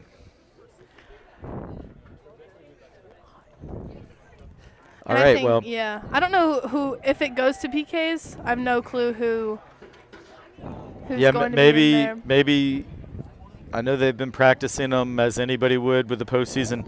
Maybe Joe was a little better with PKs, but you also don't want to just throw him in totally cold for PKs. Yeah. So he gets the overtime to kind of get his sea legs underneath him. And, I think both of the keepers for the Titans are about equally They're switching them strong. halfway through, I think. Or no. Yeah, it looks like Mitchell's coming out. So, although I also see Joe stretching, so we'll have to see. But keep an eye on that as we go into overtime. That is interesting to me. I don't know. It's been a long time since we've had 2 legit goalies on the girls' side, so you don't have to worry about that at least this year. Maybe some field player will decide they have a new calling. Oh yeah, I'm coming. Yeah. CC Molesky, goalkeeper 2.0. No. So we see the captains for both teams involved here as they're going to go through a coin flip again, explain the overtime rules. And while we have a chance, want to thank our crew here today, Ryan Lloyd, Silvio Troy, my main man on the production side today. You used to hearing Silvio on the mic at volleyball and football. And Kate DeRocco, CC Molesky on commentary. Also thanks to executive producer Carter Tyree, who set it all up for us and is now coaching. He's the goalie coach for Titans boys and girls. All right, so it is still Mitchell Kugelman in the net, at least for this first half of overtime. And the Titans will be attacking the parking lot direction. Woodberry going toward the woods. Our student section is back up and is riling again in order to. And it is 5 on the clock, so I guess it's 2 5s. 2 5s. Even Google told us 2 10s, but Davis is back in. Davis back in and playing up top Fannin Nels, yeah. and Rusi at your center backs. So I mean, we did see Davis playing. Me and Kate saw Davis play up top in the senior night game, and Yeah. trying to get him to score a goal on his And senior night. he did have like an A opportunity few chances up there. or so two actually. it'll be interesting to see him play this position again. well, also with the cramps, some people argue that forwards run a little less than a center back would. So maybe it's a way to not have to force him to run quite as much. Or they just want his finishing out there. But here we go. Overtime. Great ball by Hayes Shepherd. Lots of power, just maybe not where he wanted to put it, but puts them right back in that goal kick position where we have been pretty awesome with so far. Yeah, and Uh-oh. Woodberry taking this opportunity to run about 30 seconds off the clock. And again, I think they Ugh. playing that man down like they are. I think Woodberry's hoping to get this thing through overtime and get it to a shootout. That goal kick goes across midfield, and this time the Tigers do attain possession, but they're just going to let that one trickle out. I thought maybe number 10 could have competed to try and keep that in play, but rolls out of play. Quick goal kick by Mitch.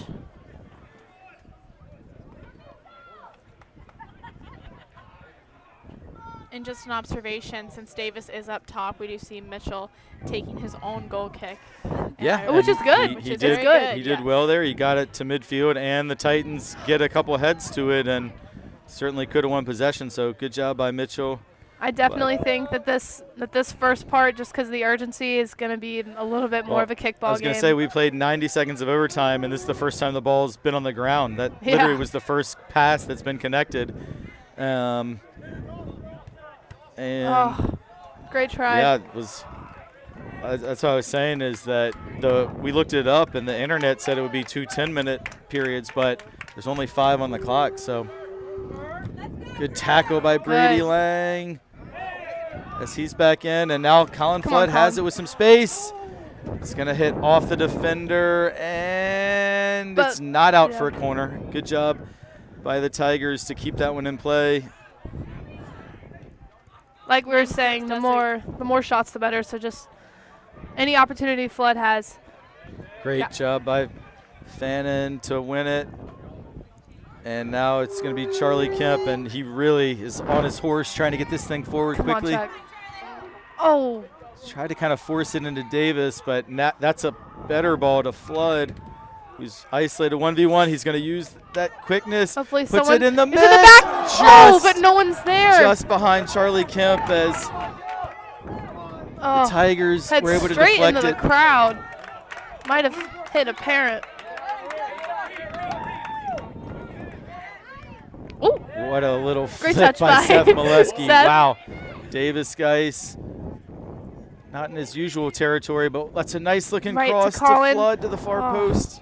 Colin's going to bring it down, connect a pass to Hayes Shepherd.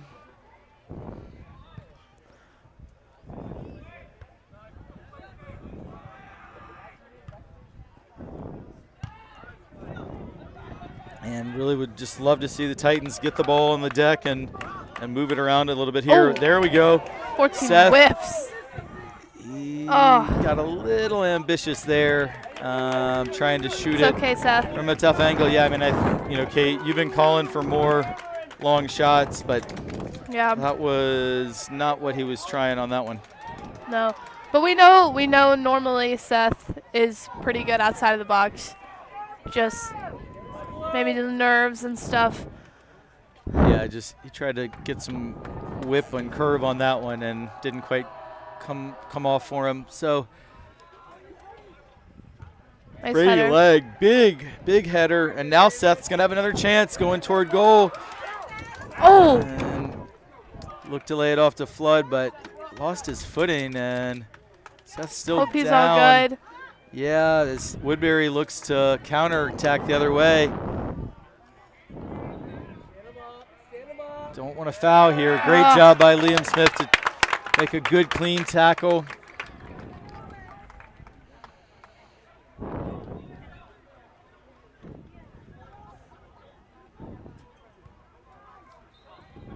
Yeah, definitely out. Quick throw over here by Liam. Is that Liam? Yeah. It was Liam. Yeah, that one goes in, and then the spin takes it back out of play. I get Liam and Reed mixed up every single game. They do look pretty similar, and they both play outside back. Yeah.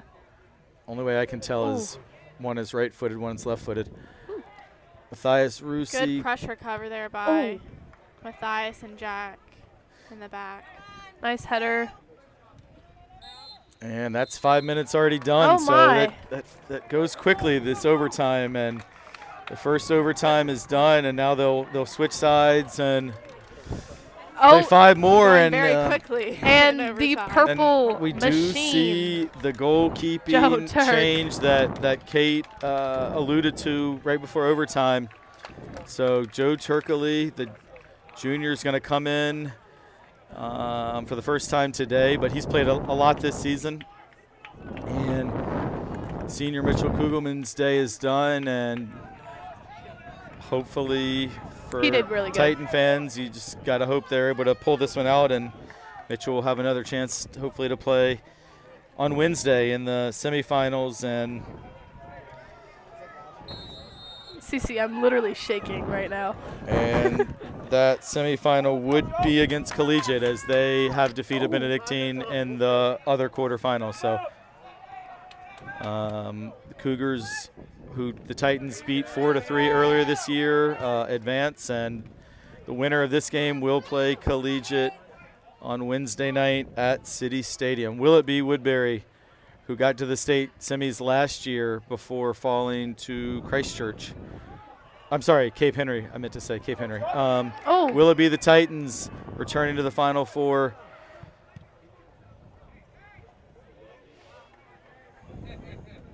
Jack Fannin does really well there, and what a touch to bring that down by Colin Flood. And Collins moved a lot wider as they try and get him into a little more space, and he's fouled down in that corner, and right near where you would see a corner kick taken. Definitely a chance that the Titans want to take advantage of, as we only have about 4 minutes left until this game goes into PKs. Yeah, I mean, these overtimes really fly by. It's really good to see a lot of Collins' club teammates out here supporting him. All right. Got 5 guys at the back post. No one on keeper, though. Comes in, it's headed on frame. Oh, is that? And the keeper keeps it out. Pulls it out of the goal. That was He also really close. low-key stepped out of his box with the ball still in his hands right then. But the ref had his back turned. Charlie Kemp swings and misses, and this one's going to take a really wicked spin. Oh. No whistle. And Come on, Matthias. Matthias Good work by Rusi with a Matthias. big tackle. A little risky in the box. Good recovery there by Hayes as And he yeah, gets a tackling on number 37. what a Doesn't tackle look like by Hayes Hayes. Shepard. That was a tough angle from which to tackle, but he got all ball, and now we're going to see Joe Turkley have it for the first time, and his left-footed punt goes over to the Tigers, but great ball by Charlie. Play And through to here's Brady Lane, Davis. Seth Molesky coming into the box. And it's not in. It's not in. It was out for a goal kick. Everyone thought that Colin Flood just stood there for a second. I'm sure Colin saw the AR on our side say it had already gone out, but we didn't have the benefit of seeing that. So, yeah, we were wondering why Colin wasn't a little more aggressive going toward that one. But got a little nervous on that one. yeah, like it's a good idea by Seth, but that's a really good looking switch of play, and Number Good 10. hustle there by Liam. Good. Liam. Liam clears it out for a throw. As we got 2 minutes left here in overtime. Davis Geis is back down again at midfield, cramping up. Oh, no. He's gotten up, but he does not look very mobile right now. Trying to walk it off, though.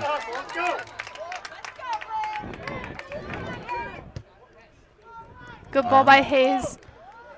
Yeah, Charlie's going to win this. No, he's not. So close. No foul right there for sure. Oh! Good work by Liam. Trinity throw. Can't be much Looks like time. Davis is trying to say something to the ref. Yeah, I Yeah. think he's trying to be subbed off. I think Yeah. he cannot go any further, but Oh no. Titans don't have a sub ready, but Ben Gravely.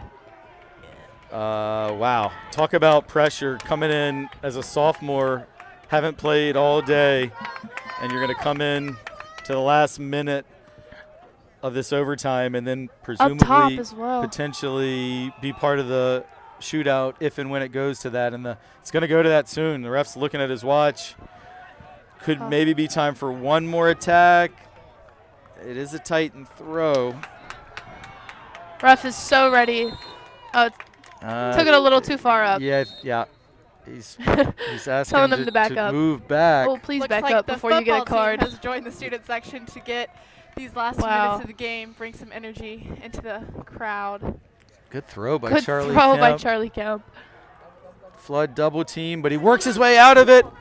He gets a cross in. Oh, Oh, it's cleared. hopefully can be settled fast. Put right back in. Oh, Oh, it whiffs it. Brady Lane gets a touch on That's that. it. We're headed. No, it's a kick. It's a kick. My bad. That is a handball against Woodberry. I thought that was the final whistle. Sorry, premature on my part. All right, one more chance, and with so little time left, I mean, I feel like there's not even going to be time for a counter, so Yeah. you can probably afford to put everybody up there everyone, but one, which is Matthias. And Matthias Matthias is is the begging only his man. teammates to go up. Oh, man. I think Colin wanted to play it short to Charlie, but Charlie wasn't quite attuned to it. Oh. Falls out. Reed Bacon on Oh! his foot. Nails it. And Way now over, and the final whistle's are been headed blown. to penalty kicks. The most exciting, nerve-wracking moment really in all of sports is a penalty kick shootout in soccer, and I think you got to give Woodberry a lot of credit. They played a man down from the 32-minute mark of the second half and then all the way through overtime. So over 40 minutes of play, down a player, and good job by the Tigers to get it to this point. I know Titans have been practicing their work on PKs. I'm sure Woodberry has been as well. And How do you think I should score PKs? Just make like a text box on the screen. I can't do that. It's all locked. CC. I think I'm a How are you feeling just right add now? I'm a I think little just add him to nervous. this. I mean, for the team. This is My hands are still shaking, but I have full confidence in whichever goalkeeper is going to be in for these. and honestly, PKs really do come down to who can keep the most composure under pressure. because Exactly, going yeah. up there, having the whole crowd watching you and being one-on-one against the goalie, it's not easy. sounds awesome, doesn't it? Yeah, Yeah. super exciting, super easy. Sounds like a dream come true. Yeah, it is having participated as a player and as a coach in some PK shootouts. It's it's tough because I was Yeah. talking about this actually just with a friend of mine this weekend, how you can be a great soccer player and not that great at penalty kicks, and you can be just a decent player and really good at penalty kicks, and you can have some keepers who aren't the best keeper in the world, but they really know how to read the shooter and are good at penalty kicks, and you have some great keepers like for example in England in the League Cup Carabao Cup last year, they went to 11 rounds of penalty kicks. Wow. Liverpool versus Chelsea, and the Chelsea keeper never saved one. 11 for 11, and he's the highest paid goalie in all of the world. So I Whoa. think also just talking about PKs in general, one of the like coolest parts is just like the team support that you feel. You have everyone arm in arm behind you, just like Yeah. supporting you and hoping for the best, and like that's just a really cool environment to set. And as, like, a talking about team support, like each one of these guys have played their entire heart out. Like every bit of them has gone into this game. They've been preparing for weeks and weeks, and they've been expecting this. They've been expecting it to go to PK shootout. I doubt any of them really wanted it to, but because they just wanted to, be set with the win. But I know that they have confidence in their goalkeepers, which looks like it's going to be Joe Turk in goal for these penalty kicks. Yeah, and it is incredible, too, when you think about you guys, well, all three of us, thinking back to June, July, and August, playing pickup games up on the baseball field in the heat of the summer. Yeah. And, now it all comes down to this for an opportunity to go to the Final Four, and you're going to, if you're Trinity, well, whoever wins is going to play collegiate, but, for Trinity, you'd be playing a team that you beat this season. Woodberry lost to collegiate 2-1, but played them tight. So Oh, no. either way, it's going to be two prep league teams in that one semifinal. And you see the Titan students hustling to get near to the I goal. hope they don't go behind the goal. I don't think they'll let them go behind the No. goal. I don't think the refs will allow that. But That would be awful. these kicks are going to be taken at the goal nearest to the parking lot, nearest to the school. I know you all will, I'm sure, remember last spring on the girls' team, we practiced PKs a lot heading into the postseason, and I think tried to work on both goals, just because you never know where it would be. But, I knew the crowd was big, but I actually Wow. didn't realize how big it was Ryan. until seeing all these students coming out of the student section and headed toward the corner. Referee is explaining the rules to the goalkeepers. And it looks like Seth Molesky is going to be our very first shooter. And as Seth has already taken a PK this game, we have very high hopes for this first shot. No jinxing whatsoever, but it's going to be good. Well, it is. Joe is preparing on the side as well. It is a tricky spot if you're Seth, and he went to his right, to the keeper's left for the penalty kick he had during the game. And do you overthink it and try and go the other way, or it's if you're the keeper, do you be like, oh, all right, he went to my left, so that's where I'm going, or does he overthink it? It's a little bit of a game of chicken here. Yeah. And for you, Kate, for Cece, Silvio, and Ryan, and I, who are up here in this booth, knowing how nervous we are, can only imagine how nervous these players are. It's going to be Seth Molesky shooting first. Oh, yes! First Great one is shot by in. Seth Molesky. This time he went higher, upper 90. Beautiful shot. No one is saving that goal right When there. that left his foot, I thought it was going over 100%. Yeah, that was scary, but Cece, are you okay? I'm good now. I'm good now. That being Cece's own brother, she definitely Very bad. looks like number 9, who is Robbie Handelsman, is taking this PK. He's a senior. And it looks like our student section is getting doing their best to distract him.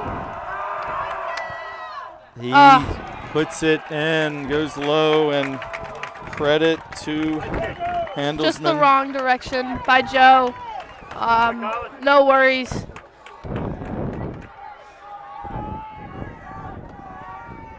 And Colin Flood is going to be our second kicker today. Woodberry's about to get flooded. Get it? Because his name's Colin Flood. Yes, Kate, yes. Thanks, guys.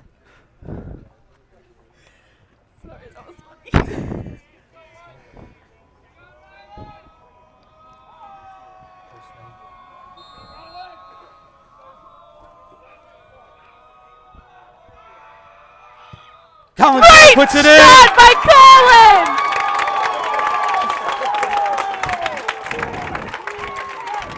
I told you. It's okay, Cece. Wow.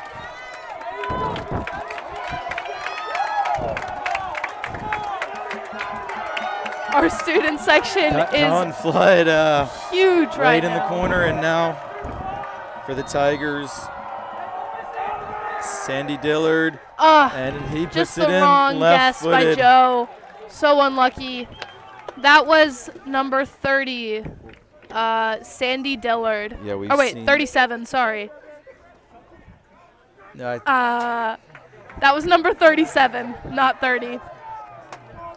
good shot. I'm so sorry. I cannot Shot by pronounce him. that. All right, Jack Fannin is the next taker for the Titans. The senior played center back for a large chunk of the second half in overtime after Davis Geis cramped up, and Fannin scored 8 goals this season.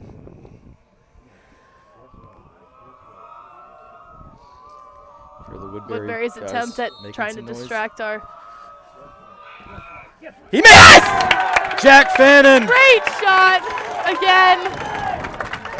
3 goals by Trinity. Great job by Jack as he Jack Fannin. celebrates, and now we see Alejandro Ford, Jack Fannin's team junior from loving Bristow, his Virginia. goal. He's been, for me, Woodbury's man of the match so far. I agree with that. He's been for playing sure. defense. Now he's in front of the goal, and the crowd is quite loud, as I'm sure you can hear. The Titan crowd's going crazy right now. Oh, He buries it, and again, each just team, the wrong guess by Joe. Each team 3 shots, 3 scores. Hayes Shepard now walking up for the Titans.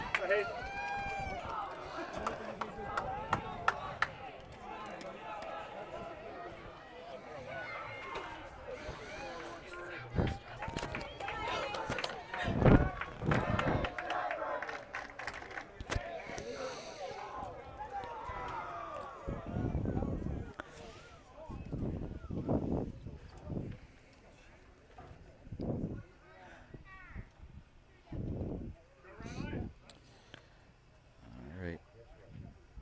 Dead Hayes Shepard. silence. Yeah. Yes! Hayes Shepard connects, Very good shot. and it's 4-3 Titans in the shootout. Buried that in the back of the net. He knew he was going to score. And Joe Turkley back in the net. Probably one of the and most nerve-wracking Yeah, things I've ever been Woodbury, a part of. it looks like I don't know why everyone got Macaulay quiet. Davis, the Oh. sophomore out of Greensboro, North Carolina, stepping up here. Our student section. They go with the late noise. Oh. And Davis is Again, very poised, and so just the wrong direction. yeah, Kate, Yeah. you know, you've seen Joe Turkley. He's taken a guess every time, and so far his guesses have Yeah, taking just him the wrong direction, but I think he's taking a risk and just really selling out to go to one side. So yeah. if he ever guesses right, he's gonna have a good chance. Yes. But now it's Charlie Kemp. Senior Charlie Kemp.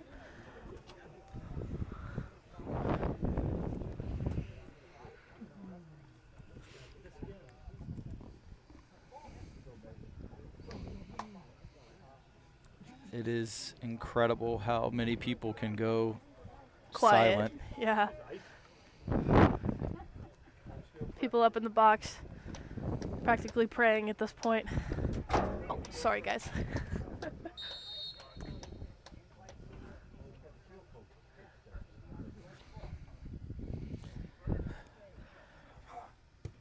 Charlie Kemp Charlie puts it in. 5-4 Titans, and If Joe Turkley can save, Trinity will move into the semifinals, but Just a lot one of more? pressure as number 14, yes, Wyatt this Jones is comes the up. 5th. So Titans went 5 for 5, but if Woodberry connects, it'll go to more shooters. It's Wyatt Jones, the junior from San Francisco, California. And it is almost dark here in Virginia. Oh, so close. Joe looked pretty much guessed right, but it went just over his hand. And we've had 10 shooters, 5 from each team, and all of them so far have connected. And we now go into sudden death. Wait, this is And it's going to Sudden be death. Liam Smith, meaning, well, I mean, each team will obviously get yeah. 1 for 1. Yeah. In the Liam Smith here. He's also a senior.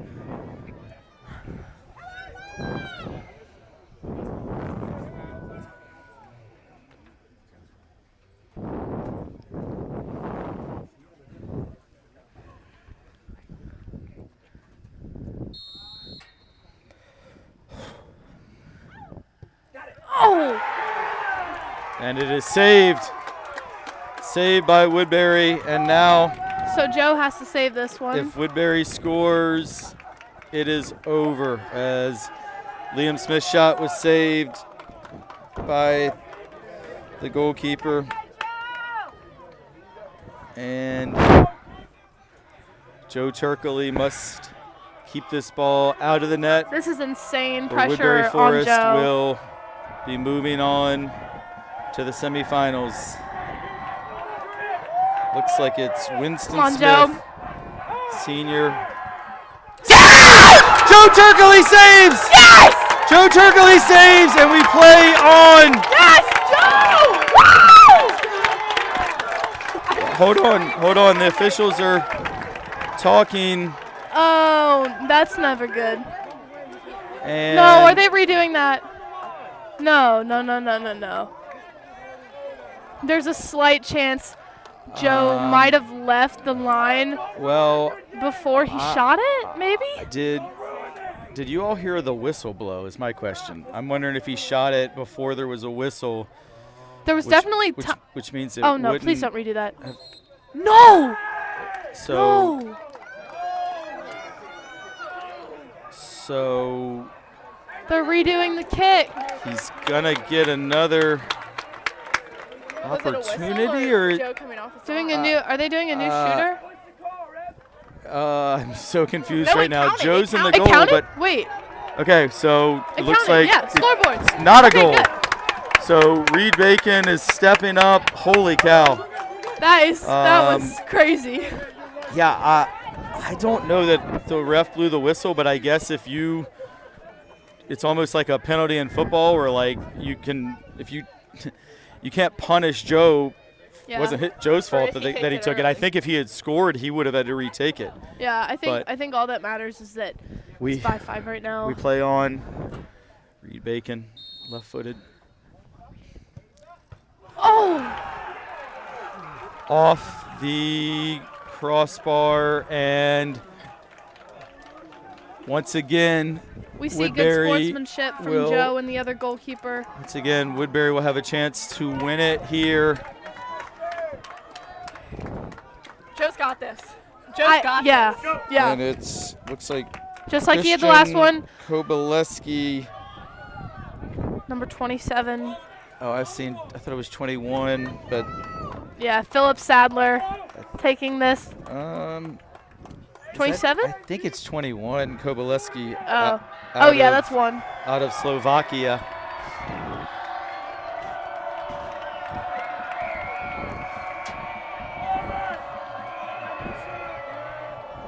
So Hamlin, if he scores this, He is that scores, at it the is end? over. It's over. Yes, if he scores this, game is over in Woodberry. Oh dear Lord. Advance. Official inspecting the ball is placed on the right spot. up in the box. I'm taking a quick glance over at the Titans on the sideline, and they are all with each other, sticking as a family at this last play. Hopefully not last play. Joe's locked in. He saved it! Yes! He saved it! Joe Turk saves that PK! Keeps us in the game! Wow. I Joe apologize. Turkley dove to his right, and now I'm so sorry for the fans at home. We are not aware of how loud we are screaming into this microphone. It could be Matthias breaking Rusi your eardrums. is up next. The tension, Sorry, it's hard to the tension describe. up here is quite something. It's insanely hard to describe what's happening right now, but the energy at this soccer field is incredible. Every single person is either silent or screaming. This is one of the most high action games I've ever seen. Matthias Rusi. He made it! Good work, Matthias!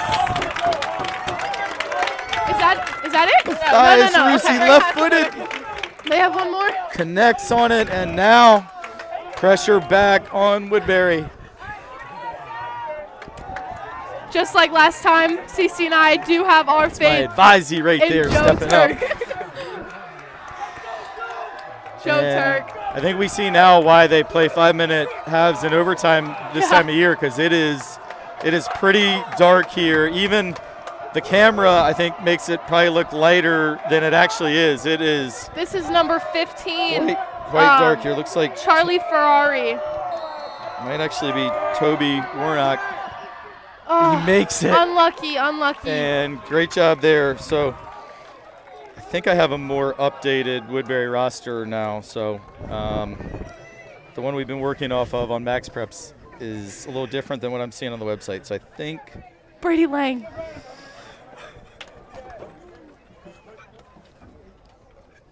I believe that was Toby Warmack who made that one. So now for the Titans, it's going to be Brady Lang. It is dark. It is tense. Brady There Lang are taking this. hundreds of people here.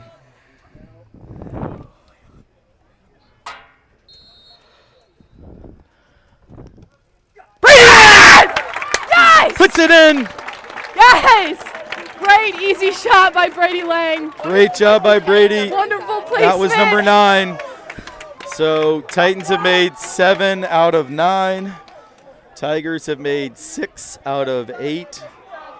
And the player for Woodbury who scored in regulation, that is Sudit Sangela, the sophomore from Chantilly, Virginia, scored a great left-footed goal in regulation. And he is setting it up for a left-footed shot again. Oh, Joe's got this. Joe I has have got full this. I have confidence my in Joe. belief in Joe. Full confidence in Joe. Joe Turk, the purple machine. Joe Turkley has saved 2 of the Hold my last hand, Cece. 3.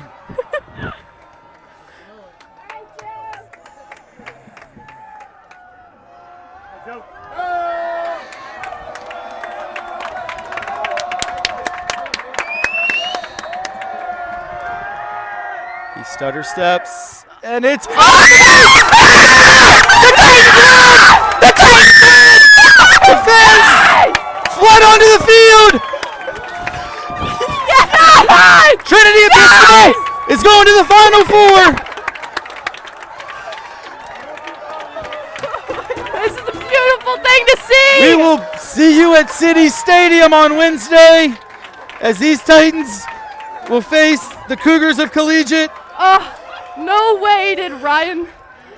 And how about Joe Turkley twice Joe Turk. saving what would have been the winning Joe kick? Turk. Brady Lang makes the final kick. And in a 7-6 after penalty kicks, Trinity Episcopal advances to the state semifinals. What a wonderful match to watch. What a game. Joe Turk saving our butts out there. our cameraman Ryan Lloyd, we lost him as he went into the mix. Ryan probably jumped 10 feet. OMG is right, like the text I just got. That was unbelievably exciting. We've had some amazing moments in TESPN since we started this thing last year. A state championship in football. We've done championship games in field hockey. Seen a lot of excitement, but that is right up there. Penalty kicks. Gosh. So we're still collecting ourselves up here. I think we what would a be crazy way to start your we would week. be remiss not to give a lot of credit to Woodberry Forest. Oh, absolutely. They hung incredibly tough, down a man for almost the whole second half and overtime, but the Tigers defended their hearts out. Twice they had the opportunity to win with a final PK, but both times Joe Turkley came up huge. Brady Lang made the winning shot, and Brady Lang made the winning shot. Like CC and I are up here in this box celebrating. I don't want to put you guys on the spot because I know that was super emotional for all of us, but CC and Kate, I just have to ask you all are juniors here, class of 2024. Brady and Joe are juniors, classmates of yours who are the heroes here, as well as Seth Molesky, who scored in regulation. So we know we have an incredible senior class, but today the heroes are the juniors. Junior class so really stepped talk up. to us about your classmates, friends, siblings. Just talk to me about how you feeling right now, class of 24. I'm just so happy, so proud of them. I mean, the seniors obviously amazing. They did so great, so awesome. I can't even put into words. I just think it's great that the juniors just stepped up in the way that they did. Joe Turk did amazing. He's been practicing for this in his entire year, his entire sophomore year. And having a great mentor like Mitch has definitely helped him for this too. I really think that it's just awesome to see the connection, the whole family that they have together. That is the boys soccer team. Is that it's a family. There's no other way to describe that. I'm honestly just so proud of them. Yeah, and I'm so proud of them. It's great to see. Great day. Well, right. So Looks like so it looks like Joe Turkley, the hero in goal, is gonna join us for a brief post-game interview. He's pretty hyped up. And as we wait for Joe to get over here, you make a great point, Kate. As a keeper, Mitchell Kugelman held it down all day. And then Joe steps up. So, Kate, if you can give Joe your headset so he can hear us. And we're gonna get Joe Turkley up here. So, Joe, you're going live on the air. So, hello, guys. I know you're super excited, but just make sure we keep it. Just gotta, don't say anything you would regret. But Joe, just have to ask you. You went in for the last 5 minutes of overtime, and then the shootout. Made two huge saves in the shootout. How you feeling right now? Honestly, the celebration was a little exhausting, so I'm a little winded right now. But yeah, the first five were kind of rough. Guess wrong on them, but I just tried to read them and came up. I honestly didn't even know the score. I was just trying to. So save you were the just ball. staying locked in. So, Joe, did you know going into this game that if it were to go to a shootout, you would be tapped to be in there? Yeah, I was made aware of that yesterday, and they said they put me in second half of overtime to be on the field for penalties. So great feeling. So obviously we go on. The tournament's not over. It's certainly possible that you could be in another shootout come Wednesday. So I don't want you to give any way your secrets of what goes in your mindset, but so not in terms of how you decide which way to guess or what you're looking for. You can keep that to yourself for now. But I would ask you, just mentally, how do you stay locked in how do you, even though they scored on you 5 times in a row, like you said, how do you keep that confidence and not get discouraged? Just what's the mindset that you had? Oh, well, whenever I'm facing a penalty kick, I always think, the pressure's on them. Like, if I think, like, I don't know what the percentage is, but high percentage are scored, so I'm just like, they're supposed to make it. Like, so if I save it, it's great. If I don't, they're supposed to. Well, I know you want to get with your team and celebrate. Thanks for joining us. We're so proud of you. This day, there was a lot of heroes on this field for the Titans. You feel for Woodberry. They played their hearts out, too. Great game. But thank you so much for joining us. And you were the man of the hour, stepping up with 2 huge saves. And we're all just so proud of you. Cece and Kate, your classmates, class of 24, from your former teacher and someone who watched you battle all summer out there in the heat in July and August, getting ready for this moment. We're just all so proud of you, and Thank enjoy you it. so much. Enjoy it tonight. Thank you so much for having me. Of course, we can't wait to see you go on and play in the Final Four on Wednesday. 2 wins next. All right. Thanks, Joe. And Thank you so much. Your sister is super proud of you, too. Oh, do you have a message to your fans? Wait. Kate has asked Joe if he has a message to his fans. Kate doesn't have her mic anymore, but Whatever happens, happens. all right, Joe. Thanks, man. Great job. Congratulations. Super proud of you. And for the first time, I believe, since 2018, Titan boys soccer on to City Stadium for the Final Four, where they will be awaited by a familiar foe, the Collegiate Cougars. Titans beat Collegiate early in the season back in September 4-3, but Collegiate is on a great run. They're the number 1 seed. So just thinking about that game as we turn our attention to Wednesday, what Cece, I'll ask you first. Obviously you're familiar with what they're going to try and do out there. What do you expect to see on Wednesday? I think it's going to be a tough game. I think obviously Trinity played them early in the season, so a lot could have changed, and not letting that win get to their head and enter it as a new game, it's going to be a tough challenge. It's the semifinals of the state tournament, and that in itself is a big deal. So just being true to who they are and not letting any pressure or what they've heard from other people get into their heads, and just go play how they know how to play and play their best, and I think that's really the most important thing. Kate, any thoughts for you? I just think the momentum of this, hopefully we'll get a bunch of fans for City Stadium. Just the momentum off of this is going to be crazy. It's going to help them so much. I know, because their opponents, they have a good opponent. They just had a great opponent as well. And I think it's going to be a great match, great soccer, which is what the whole point of this is. Yeah, exactly. And just I would just wrap up by saying that just so excited for this group of seniors. I believe there are 9 of them. Is it 8 or 9? You guys were at senior day. 9. I think it's 9. 9 seniors, the majority of whom start. They've really gotten better every year that they've been in this program. I coached a bunch of them when they were JV players as 9th graders. And, I mean, you think about Jack Fannin, Mitchell Kugelman, Reed Bacon, Ben Mills. Those 4 guys were on JV as 9th graders, and they didn't even start the whole year. And now to be playing in a Final Four at the state tournament, all of them playing a huge role in this team. Hope that Ben Mills' injury is not too serious, and hope he'll get a chance to be out there. And hopefully Davis Geis will hydrate. And, Davis, Colin Flood, Nathan Holloway are guys who've been on this team since 9th grade. Feel like I'm forgetting one of the seniors. And, Liam Smith also played JV. And he wasn't a starter at least at the beginning of that year. So it's just crazy to think about.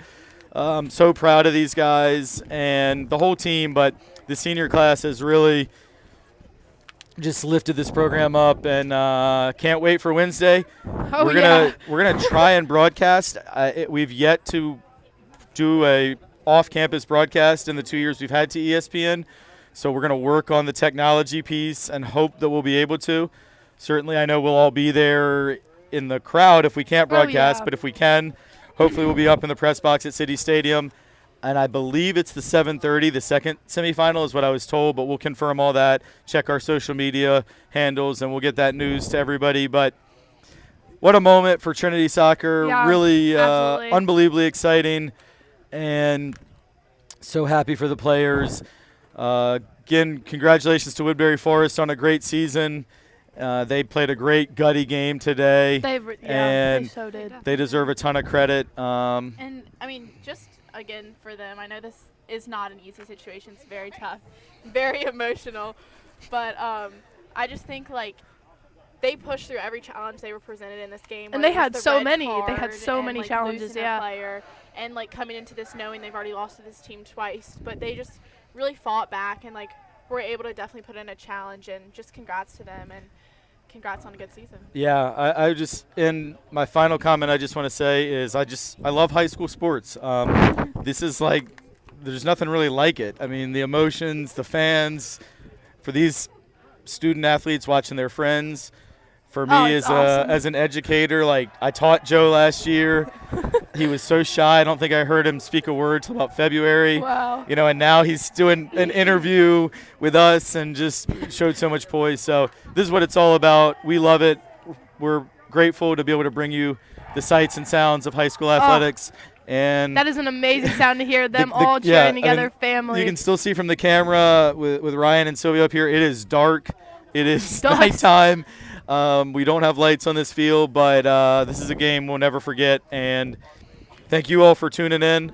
We hope to be able to bring you the pictures and sounds from Wednesday at City Stadium.